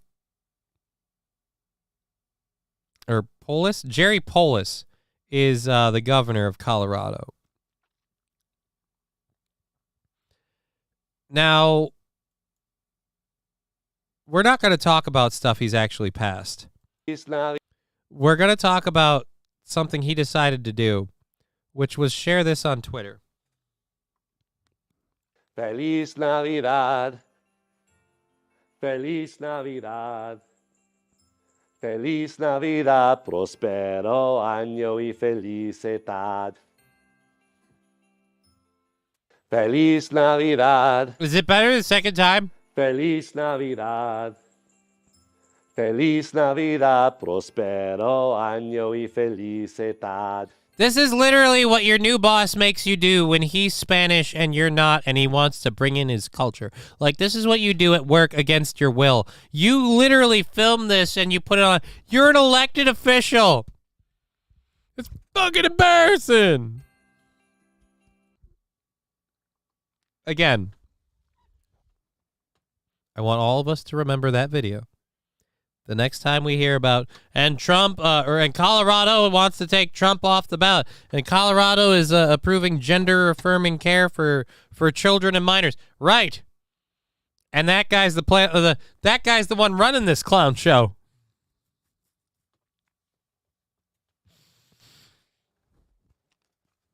Was Fill Some Holes saying very accurately, and I should have respected it. Was Fill Some Holes indeed saying, Boo this man!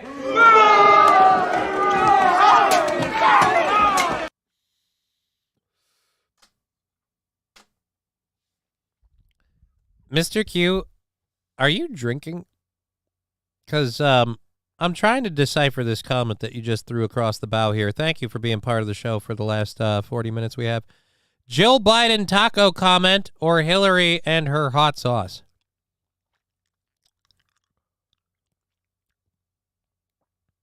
Some things are not worth doing. So no.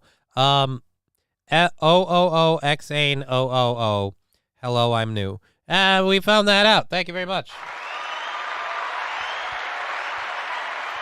Mikey Two Milks, message retracted. He wants that one off the screen really, really bad. So you know what? Here, we'll wipe the chat just for you, Mikey. Boop. There we go. Chat box off the screen. Bringing it back. Alrighty. It's just pronounced Zane. Well, I've learned. It's Zane. It's a long spelling. Alrighty, let's go here. Clearing that out. Again, the governor of Colorado making a total ass of himself on when was this? On Christmas Eve. So hooray. Do we really want to do this? We got a half hour of stuff in there. Yeah, we'll do it. Apparently, and I don't know, is this a big deal? I use like FedEx and a lot of shipping stuff. So our next story here is about the post office, which to me is one of those ones where I'm like, we really need to, like, I don't know, shave that thing down, like into more of like a let a company like fulfill the needs of the postal service, because I feel like UPS has us a lot better covered than the USPS, if you understand what I'm saying. So the O's are actually just zeros, because 0 is my favorite number. Hey, man, that's awesome. You live, you learn. We get new information all the time. Motherfucker likes zeros. All right, so next year, the new price of U.S. postage service is making stamps more expensive in 2024. Hey, Joe, remember that great economy you were talking about? The stamps cost more now, too. Just saying. Alrighty, so the price of stamps are going up again in 2024. The U.S. Postal Service announced the price increase for first-class mail forever stamp from 66 to 68 cents, which will take effect on January 21st. Single stamps are for letters weighing 1 ounce or less. The additional ounce price will remain the same at 24 cents.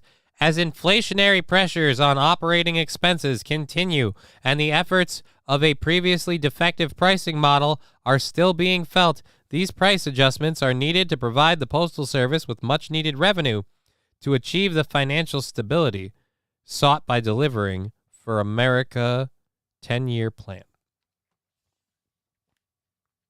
Sought by its delivering for America 10-year plan. What the fuck is that? So you guys weren't charging enough? Or now you charge too much? You guys better talk to Biden. He doesn't like you guys giving out all this negative information about the economy. Johnny, hot sauce in my purse was a Hillary gaffe because it was such an obvious weird lie. Yeah. But again, I don't know what the Jill Biden taco comment was off the top of my head. I don't really care about either of those. That was just a left field thing. Like, Jill Biden taco comment or Hillary and her hot sauce. I don't know. We weren't talking about either of them, so who gives a shit? Who gives a shit? We weren't even talking about that asshole. All right, or anything to do with him. Alrighty, so the U.S. Postal Service announced the price increase for a first-class mail. Oh, yeah, we already covered that.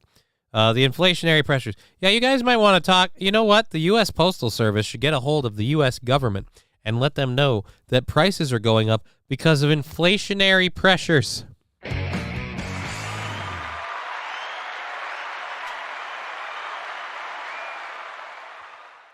We have a president yelling at the media to start reporting the economy the right way, while we also simultaneously have government agencies saying, "Look, we've got to raise prices to help release inflationary pressures."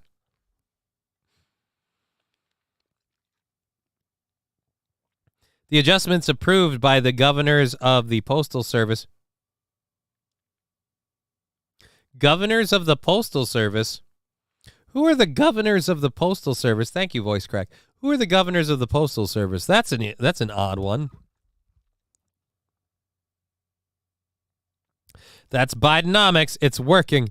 And I keep getting other people's mail in my box. Hey, man, at least your box is full. You know what I mean? Which problem would you have? Would you rather have other people's shit in your box, or would you rather have an empty box? All right, the adjustments approved by the governors for the Postal Service raises mailing service product prices by about 2%. The cost of mailing postcards is also going up, whether they are sent domestically or internationally.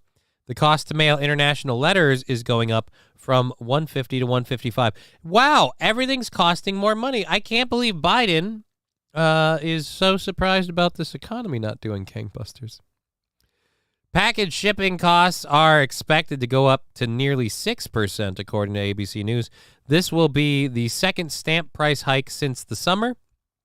The USPS raised stamp prices from 63 to 66 cents in July. So guess what we're going to do in 6 months? In November, the USPS reported a $6.5 billion net loss for the fiscal year of 2023, despite initially aiming to break even. We spent $6.5 billion on this that we didn't get back?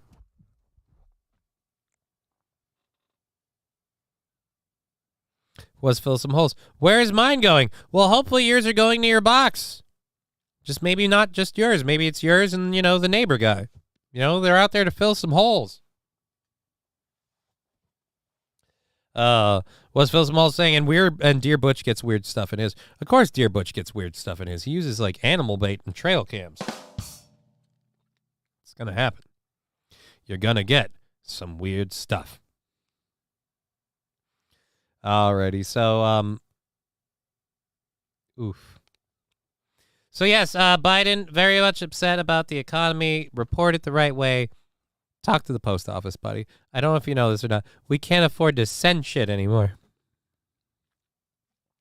We got about a half hour left in the program. Thank you, everybody on Twitch, Rumble, and YouTube. Rumble drops out faster than everybody else. Rumble starts strong, ends low. Weird, but it's awesome. Thank you for being here on all three platforms. We're going to keep going for another 30 minutes, and the last time I'm going to break about it today, I'm going to kind of harp on this to keep repeating it for everybody. I'm going to be performing at Beaver Island Brewing this Saturday at Silly Beaver Comedy. You can get your tickets at Eventbrite, or you can go to sillybeavercomedy.com to check out all the shows they have. The show happening this Saturday is with headliner Matt Doima. I actually perform with him quite a bit. My buddy Jonah Maddox will be hosting it. I'll be there, as will Luke Pauling. Matt Doima is a proud pet father of 4. Oh, fuck you. All right. No offense to Matt, but I'm going to rip on this.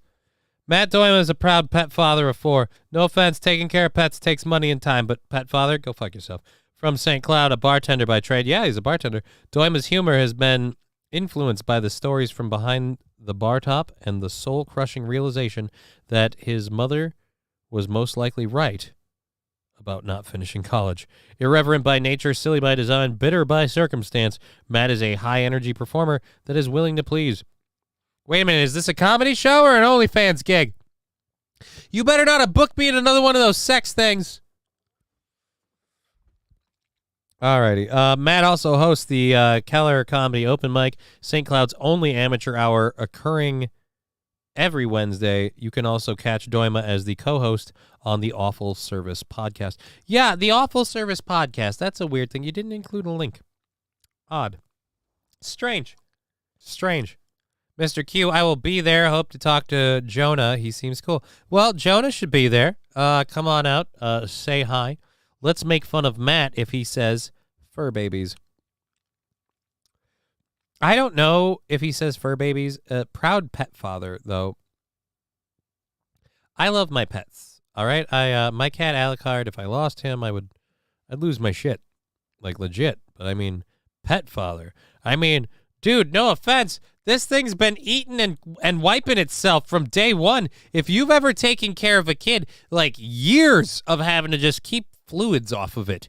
They just keep exuding crap from all their different holes, and you just got to wipe them off and wash them down. And then you got to teach them how to do it themselves. Proud pet papa. Right. Proud pet. How many doggy diapers have you changed, sir? How many sleepless nights have you had because of a canine ear infection? I mean, I wonder. I love cats so much, but I hate baby talk so much. That's why cats are awesome. you can train them to go for the jugular.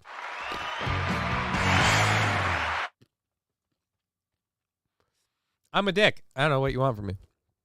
Alrighty. So we've got a couple of things. Is that all of our third hour? That's all of our third hour stories flying through the show today. Thank you for being here. We love having all of you guys. Now, we've got a couple of drop the audio quick. We've got a couple of stories. Oh, dear Lord. We got a couple of stories to talk about, and then we've got a weird video to play. Something that I discovered recently. And you can go fuck yourself. We'll get to this. Let me do it on my time.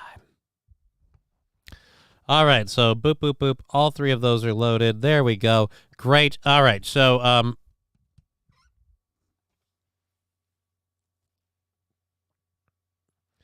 let's catch up with the chats here, because there's the YouTube one took a fucking run. We're fighting Iran and Yemen, aren't we? I don't think we're fighting Yemen. Seeds are legal. We covered that. Kieran Jars, mothballs, and fireball. Oh, God, no. I don't know what or when this happened in society, but it's terrible. I'm so glad my job is... All right, I have no idea what we're talking about there. Tell me these people can... I make California rolls and orange chicken rolls for my daughter. Oh, great for you, Fallen the Great. Good for you, man. Like, California rolls, like, are we talking like seaweed rolls? I don't know. Anyways, the Colorado governor dude just made me think of Dems pandering. Oh, all right. The Dems pandering. I don't know. Did you install Fortnite yet, Johnny? Says Saint Caesar. No, I did not. I know it has a creative mode. I am curious about it all, but I have not installed it on my computer, and I don't know if I can link the accounts. But then I could install it, I guess, on my Xbox. I'm never playing the damn thing. I'm obsessed with one game, and now I got to build a fucking grow-op. And speaking of computers, I don't know who needs this, but I think somebody somewhere does. Oh my goodness, I love this question.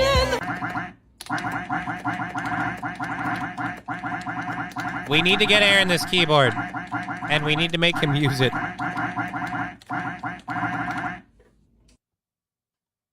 Again, if you didn't know this, Aaron needs this keyboard. Oh my goodness, I love this question.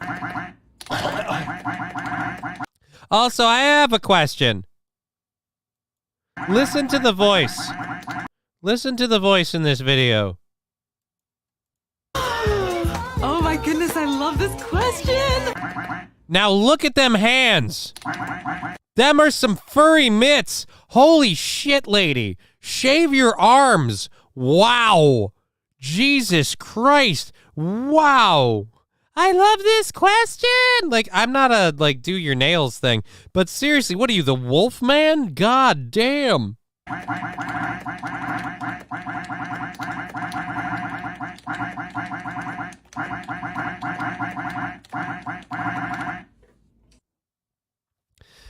Saint Caesar informing me it has rocket racing as well, and a music mode where you're able to use guitars like Rock Band. Those are all awesome things. Makes a new meaning for stroking the duck. I've never heard it called that. Stroking the duck? I mean, the duck having a stroke? Never heard it called stroking the duck. All right. Anyways, so that was just a fun one. That was a cute little thing that we found. So we thought we'd have a little bit of fun with it there. Just a little bit of a goof for fun. And let's get over to our next dick keys.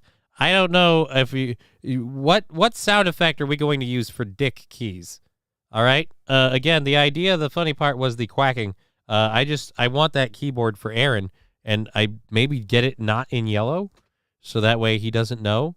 I need his keyboard to make that noise every time he hits a button. Like, how awesome would it be if he lost his shit because he's hearing quack upon quack every time he... I just want to torture the guy with his keyboard.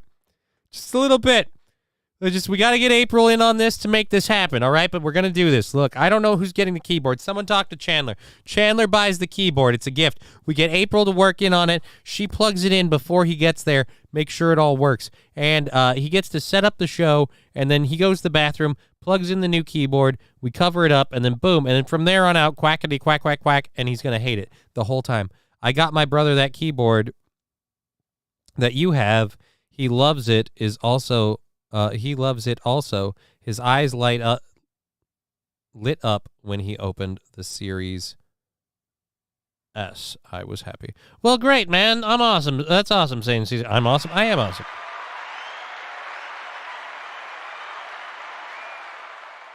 The Royal Kludge is just fun. It's technically a gaming keyboard, but it's just cool because it has the old school like typewriter style keys. It's fun. I enjoy using it. And I won't apologize. All right, so this next story that we're going to talk about is one which, do we have? Okay, we have video on that one, so we're using that one after. We're going to talk about this one next. A man was arrested for allegedly molesting a manatee statue at a Florida restaurant.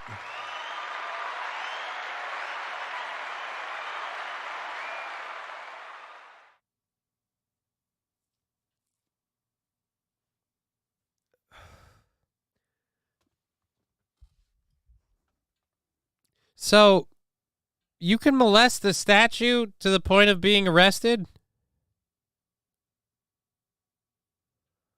Oh, duck keys. Yes, they are duck keys, and they quack. That's the whole point. Now, you molested a statue to the point where it was a criminal offense. No, like, dude, you should get away. Pittsburgh, man. So you're not even a local. You're an import? Proving that Florida doesn't just make crazy, it attracts it. A Pittsburgh man is facing a disorderly intoxication charge. Oh, imagine that. In Florida, after he allegedly molested a manatee statue at a St.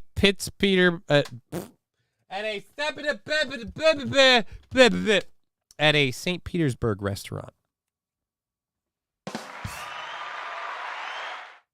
So, when in Rome, says Harvey. Apparently, when in Florida, get fucked up. Why not? Oh, he also tossed gator nuggets into the establishment from the parking lot. Is it weird that I kind of want to try gator nuggets? Oh, wait a minute. Do we have a video? Oh, come on, give me a video. I want a video, not fair. But we do have a picture of the guy. All right. A tourist found himself behind bars after he drunkenly threw gator nuggets into a restaurant and sexually molested a manatee statue when staff asked him to leave, according to deputies. Anthony Lessa, 23. Let's open this in a new tab. Let's show our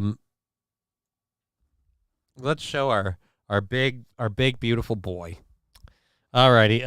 Anthony Lessa, 23, was arrested and charged with disorderly intoxication after an incident that took place at two separate places in the St. Pete Beach on Friday. The Postcard Inn on the beach and Rick's Reef Restaurant, according to the affidavit from the Pinellas County Sheriff's Office. The man from Pittsburgh is accused of throwing gator nuggets into Rick's Reef Restaurant, and deputies found more of them in his pants pocket. I'm assuming gator nuggets are just like cooked pieces of gator, right? Like just cooked pieces of gator meat. You had,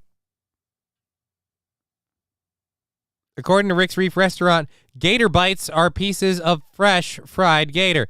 So the guy had pockets full of fresh fried gator. And he's just tossing them out. Why? You were squirreling food away in your pockets like a goddamn squirrel? Like, what? Why? You're stuffing your pockets for later and you just decide to F it. My pants are all soggy now. He drunkenly rode, what? We drunkenly rode a pelican statue in Walker, Minnesota, but they didn't arrest us. See, that's different. riding a statue and not getting arrested for it, more importantly, is where it gets different. This guy, again, was apparently throwing food at people that he kept. There's a winner. How did you know that was the one for you? Well, when I saw him pulling, fried meat out of his pants and throwing it at people, I thought, there's a man who's always prepared. That's what it is. There's a man who's ready with his gator bites. Alrighty, so when the staff confronted Lessa, he became belligerent. What do you mean became? You got a guy peppering you with gator meat. He became belligerent. Well, before that, he was so reasonable. I will not stand for this establishment and its subpar fried gator. All right, sir. What do you mean he became belligerent? I feel like he started at belligerent and then he started pelting you with gator crumbs. I feel like literally shotgunning gator food at you was probably him being belligerent. All right, so he became belligerent and sexually molested a manatee statue in the presence of staff and other patrons. That's an interesting one. I've had enough of this. Now I'm going to the manatee.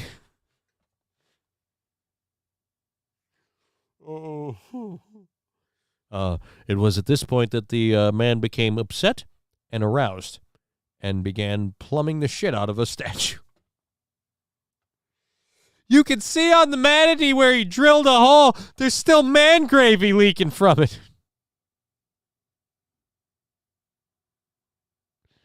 The cops went to arrest him and decided, no, we better let him finish first. All right, Lessa then ran off the property and down Gulf Boulevard toward his hotel, the Postcard Inn on the beach. The hotel's manager called authorities after Lessa was acting disorderly near the front desk area. He was yelling and screaming obscenities at the front desk worker, according to the affidavit. When the manager asked Lessa to calm down and offered to escort him to his room, he refused to say what room he was in. Lessa was then trespassed from the property, but he stayed in the parking lot, lingering and yelling more obscenities, the affidavit said. This caused a backup in traffic and the disturbing of the peace of several other guests waiting for rides, deputies said. When deputies caught up with Lessa, they observed a strong odor consistent with an alcoholic beverage and noticed his pupils were dilated in a high-light environment. He was also reportedly in a heightened state with short-term memory implication, deputies said. For example, Lessa continued to ask deputies why he was being arrested on a loop, the affidavit said. Yeah, because he was drunk as fuck. Again, I feel like the oil stains and the smell of fried gator from his pants. Hey, smell his dick. Does that smell like Rick's seafood? Again, I'm really a sucker for the fried gator in the pants part. I've heard of doing drunken, stupid stuff, but running around, is this a proud memory for you? Like, is this a big thing for you? You got arrested humping a statue with gator meat in your pants? You're lucky that you didn't come across a gator who wanted to eat your meat. It was Aaron, no bread, and queso. That one's a stretch. I'm just going to say. That one's a stretch. Alrighty. There we go. That's out of there. Holy crap, that does look like a picture of my brother when he was younger. I just realized this technically looks like my brother, like when he was in high school. Holy crap, Rick. What have you been up to? What have you done? All right, anyways, we've got a couple of other stories to get into. That is the Pittsburgh man arrested for, again, molesting the manatee statue. I feel like we need to know more about the manatee molesting. Nobody filmed it in this day and age. Not one person saw a guy humping a sea animal statue and just went, and click. I mean, even in Florida. I mean, I know in Florida might be the one place where humping a sea manatee statue could fly. But come on. Even in Florida? The guy was drunk out of his mind, pelting you with meat, and then he humped a statue. I really wanted to see that. Just as a scientific experiment, to weather it like it happened. All right, so we've got this we've got this story to wrap up our show, our program for the day. And you have a nephew? No, I have a brother. I have an older brother, and that looks like a picture of him when he was younger. It's not my brother, because my brother's older than that man. And again, does not resemble that man now. But when he was younger, particularly in high school, he kind of looked like that guy. And, well, let's just say, drunk throwing meat at people. I mean, I could see it. It's not a regular, but yeah, I could see that. I could see that. So,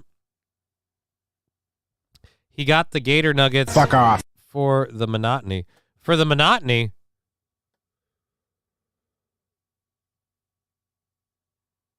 For the for the manatee. Manatee. Okay, there we go. Floridians are very sensitive about the manatee. Why are Floridians sensitive about the manatee? Again, the manatee was fine. The manatee was manatee handled.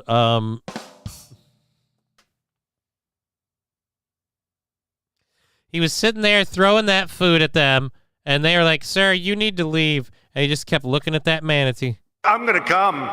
And the manatee took it. All right, so we have, is your brother old enough to have a kid that age?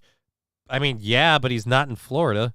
So, I mean, we're pretty sure it's not. I mean, it's believe this or not, some people can bear similar resemblances, and it's just a complete coincidence. Not everything is a 23andMe situation. Was Phil Simhole saying you can't touch the manatee? You can't touch the manatee, like the actual manatees, or just the statues? Because, I mean, the actual manatees, I understand. Those are living animals. You shouldn't do that. But the statue, I mean, who are we? Who are we kidding? Who are we harming? You know, I mean, did that manatee statue notice that it got plumbed up? Did it feel his dick? Did it have to wash that off later? I suppose if it did, it'd have to wait for a storm. Can't go anywhere. Thank God you're in Florida. All right, anyways, they get them like every day. Anyhow, we have about 10 minutes left in the program, and I'm not going to get to the last story if I keep talking about a guy fucking a manatee statue. So we can probably save that for later. Well, that's what he said.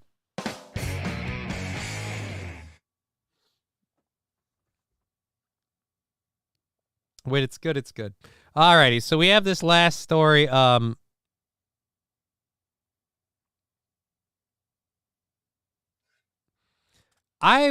know what? I'm going to go back to this, and you know what? I might have gotten run. Accused hit-and-run driver drove with victim's body for 40 miles before stopping. All right, yes, you did drive with the body. All right, so, yeah, this story kind of fucked up, and our last one that we're going to get into today. It's like dead deer in Minnesota. You can't touch what? You can't touch dead deer? I mean, you could. I wouldn't want to. But I mean, like, you have to get them off the road.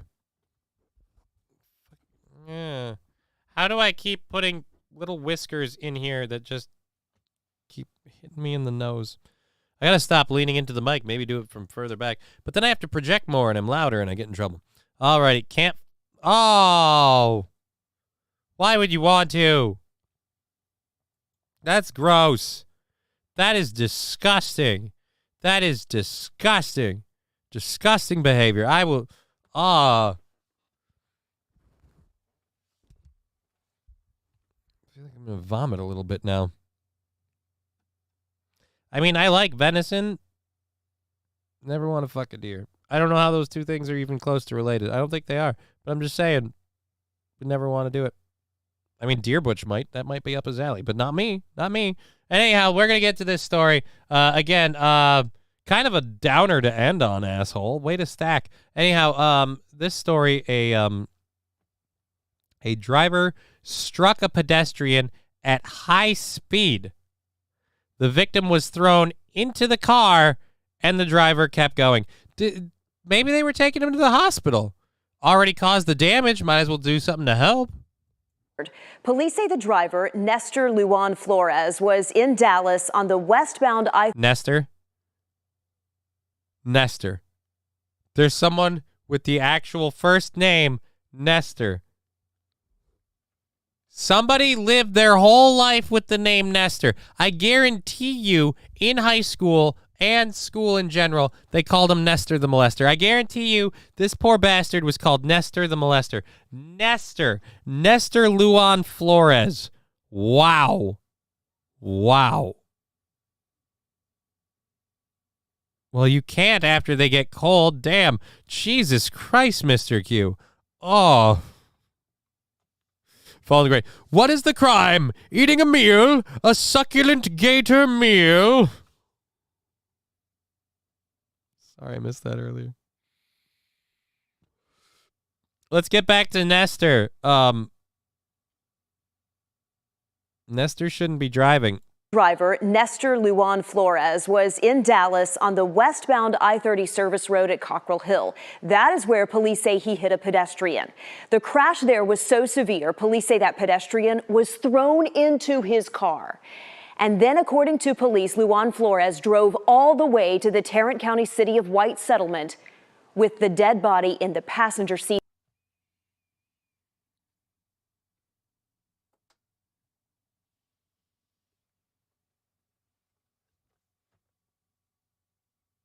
With the dead body.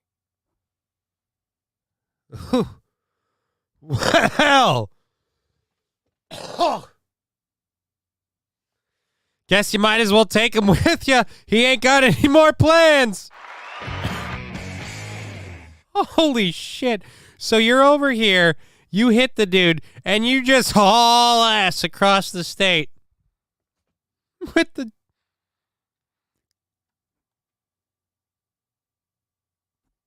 Officer, I was raised with one belief and one belief only. You break it, you bought it.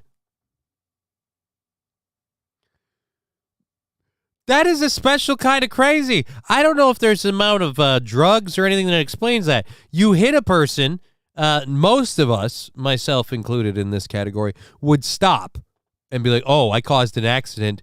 Uh-oh. Oops-a-doodle. Some of us, apparently you, would go on the, well, no harm, no foul, keep on trucking. I will say this, if you hit a person at an accident and they flip up and land in your car, it does feel like God did give you a sign. Like if none of the airbags popped, the damage wasn't super duper, like, serious, if it was all superficial, and like I said, the body landed in the car. I mean, how many more pointers do you need? Maybe he was a bad dude. Maybe Lester stopped a molester. Maybe that guy was going to do some hanky shit. We don't know.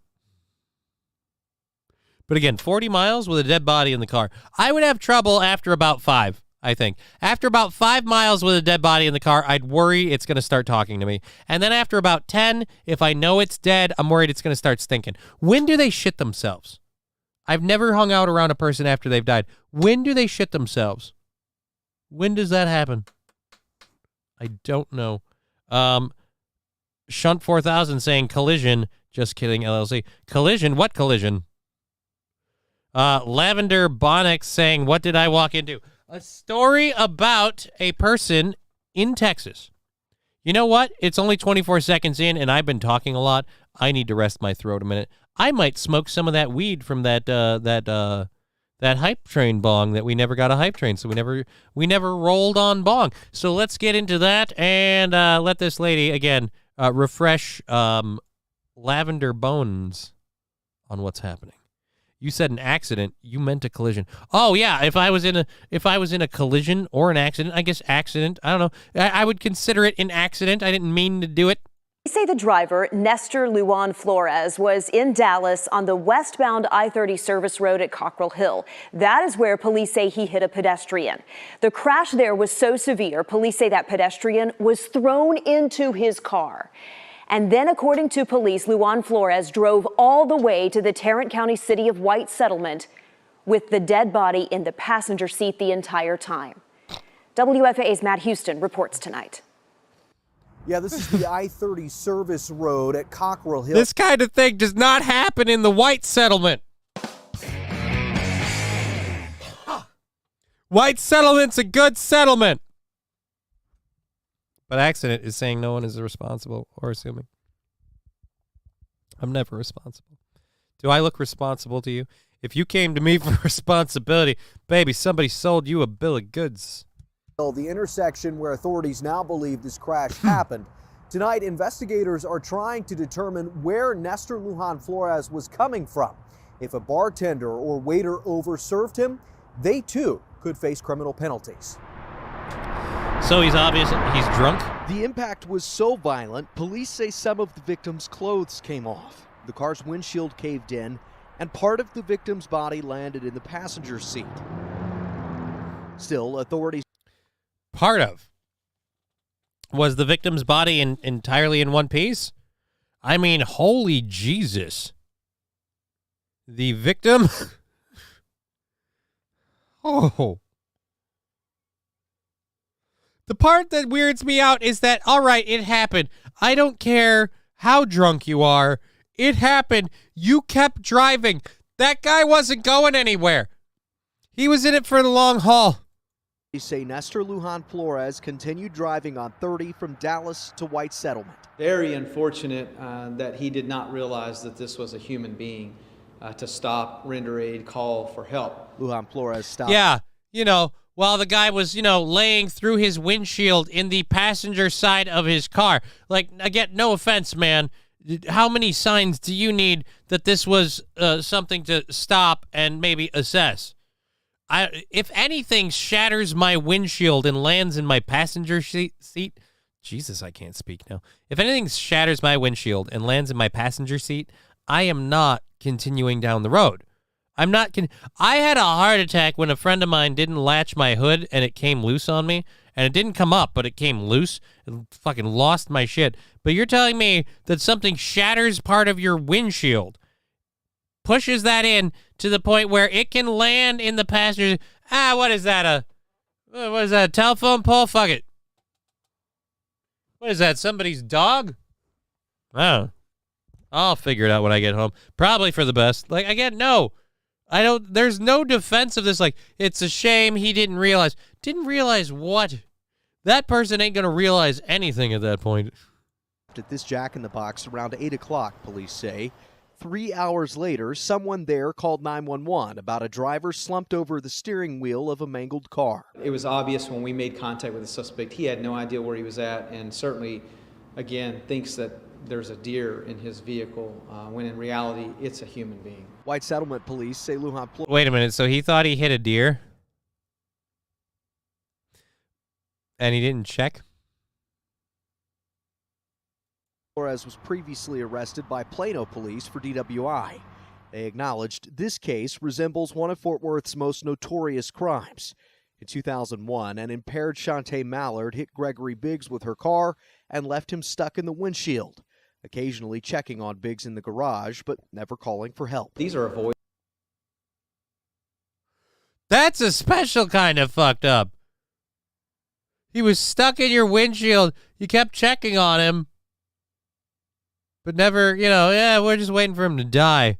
Oh, he went to Jack in the Box. Hey man, he went to Jack in the Box. He had a need for food. You know what it was? He's rolling into town. God, I'm drunk. I gotta stop for a minute. I gotta get some food, and then I'll figure out what to do with this damn deer.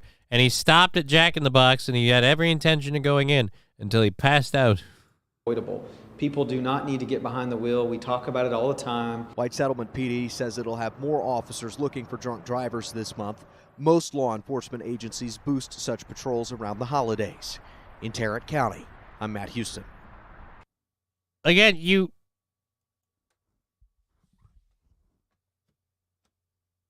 curly fries are a human right. Thank you, Steve J. That's awesome. Oh, crap. We're already over on time. Shit. Just sitting next to a decapitated human for a nice long drive. You tripping?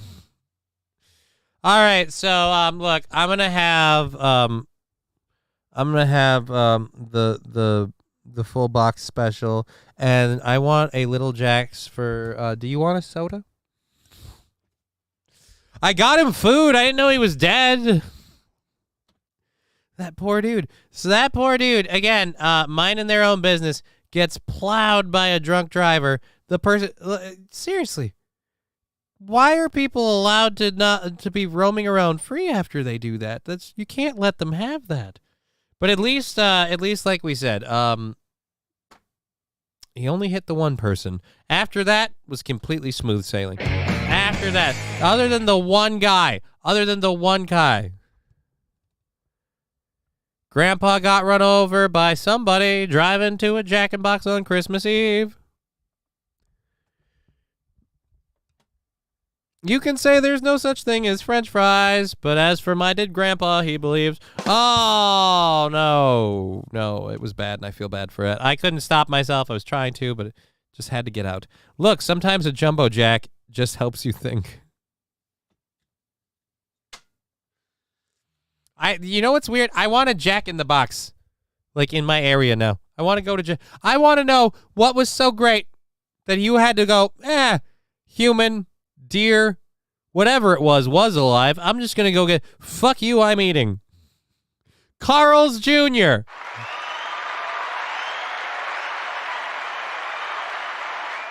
Anyways, we've had a phenomenal time. Holy shit, high numbers at the end. This is crazy. We've had a phenomenal time. It's been great.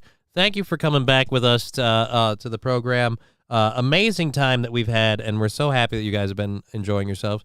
We'll be back tomorrow at 2 p.m. Central Standard Time, and the rest of the week, Thursday, Friday as well.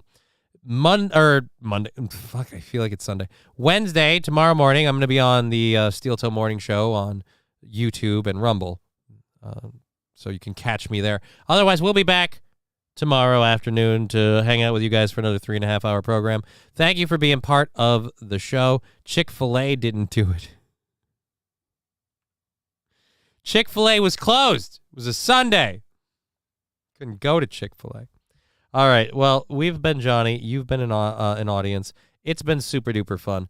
I'll catch you guys later. Come see me this Saturday. We'll talk about that again more. This blah blah blah blah blah blah yabba dabba dabba doo wabba da blah blah blah.